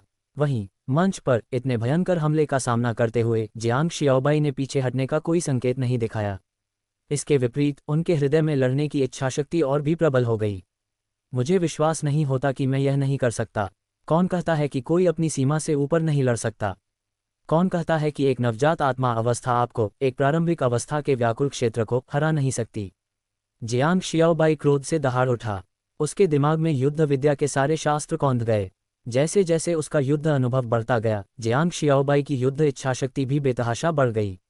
इस समय उसकी दृष्टि में केवल नर्म तलवार का हमला ही शेष था। पूर्ण स्पष्टता की अवस्था में जियांग शियाओबाई ने अपनी पूरी ताकत लगाकर अपना हाथ उठाया, अपनी लंबी तलवार को मुट्ठी में बंद किया और उसे सीधे आगे की ओर वार किया। इस तलवार के प्रहार में तलवार चलाने की कोई तकनीक सहायक नहीं थी। यह कोई असाधारण बात नहीं थी, लेकिन इसी तलवार के साथ जियांग शियाओबाई ने अचानक अपने आसपास के वातावरण में अत्यधिक शांति का अनुभव किया। उसकी अनुभूति में केवल यही एक तलवार शेष रह गई थी। जियांग शियाओबाई के दिल में अचानक एक भावना जागृत हुई। ऐसा लग रहा था मानो यह एक तलवार ही सब कुछ चकनाचूर करने, दुनिया के सभी भ्रमों को तोड़ने के लिए काफ़ी थी। मेरे लिए थोड़ा आराम करो। एक भयंकर दहाड़, आसमान की ओर उठती हुई तलवार। बूम! तलवार की दहाड़ती आवाज़, एक भयानक प्रहार। इस घटना की लहर से वहां मौजूद सभी लोग प्रभावित हुए। जब धूल छट गई और सब कुछ शांत हो गया तो हर कोई पूरी तरह से हैरान था। गोंग शुआ के हमले को जियांग शियाओबाई ने रोक दिया।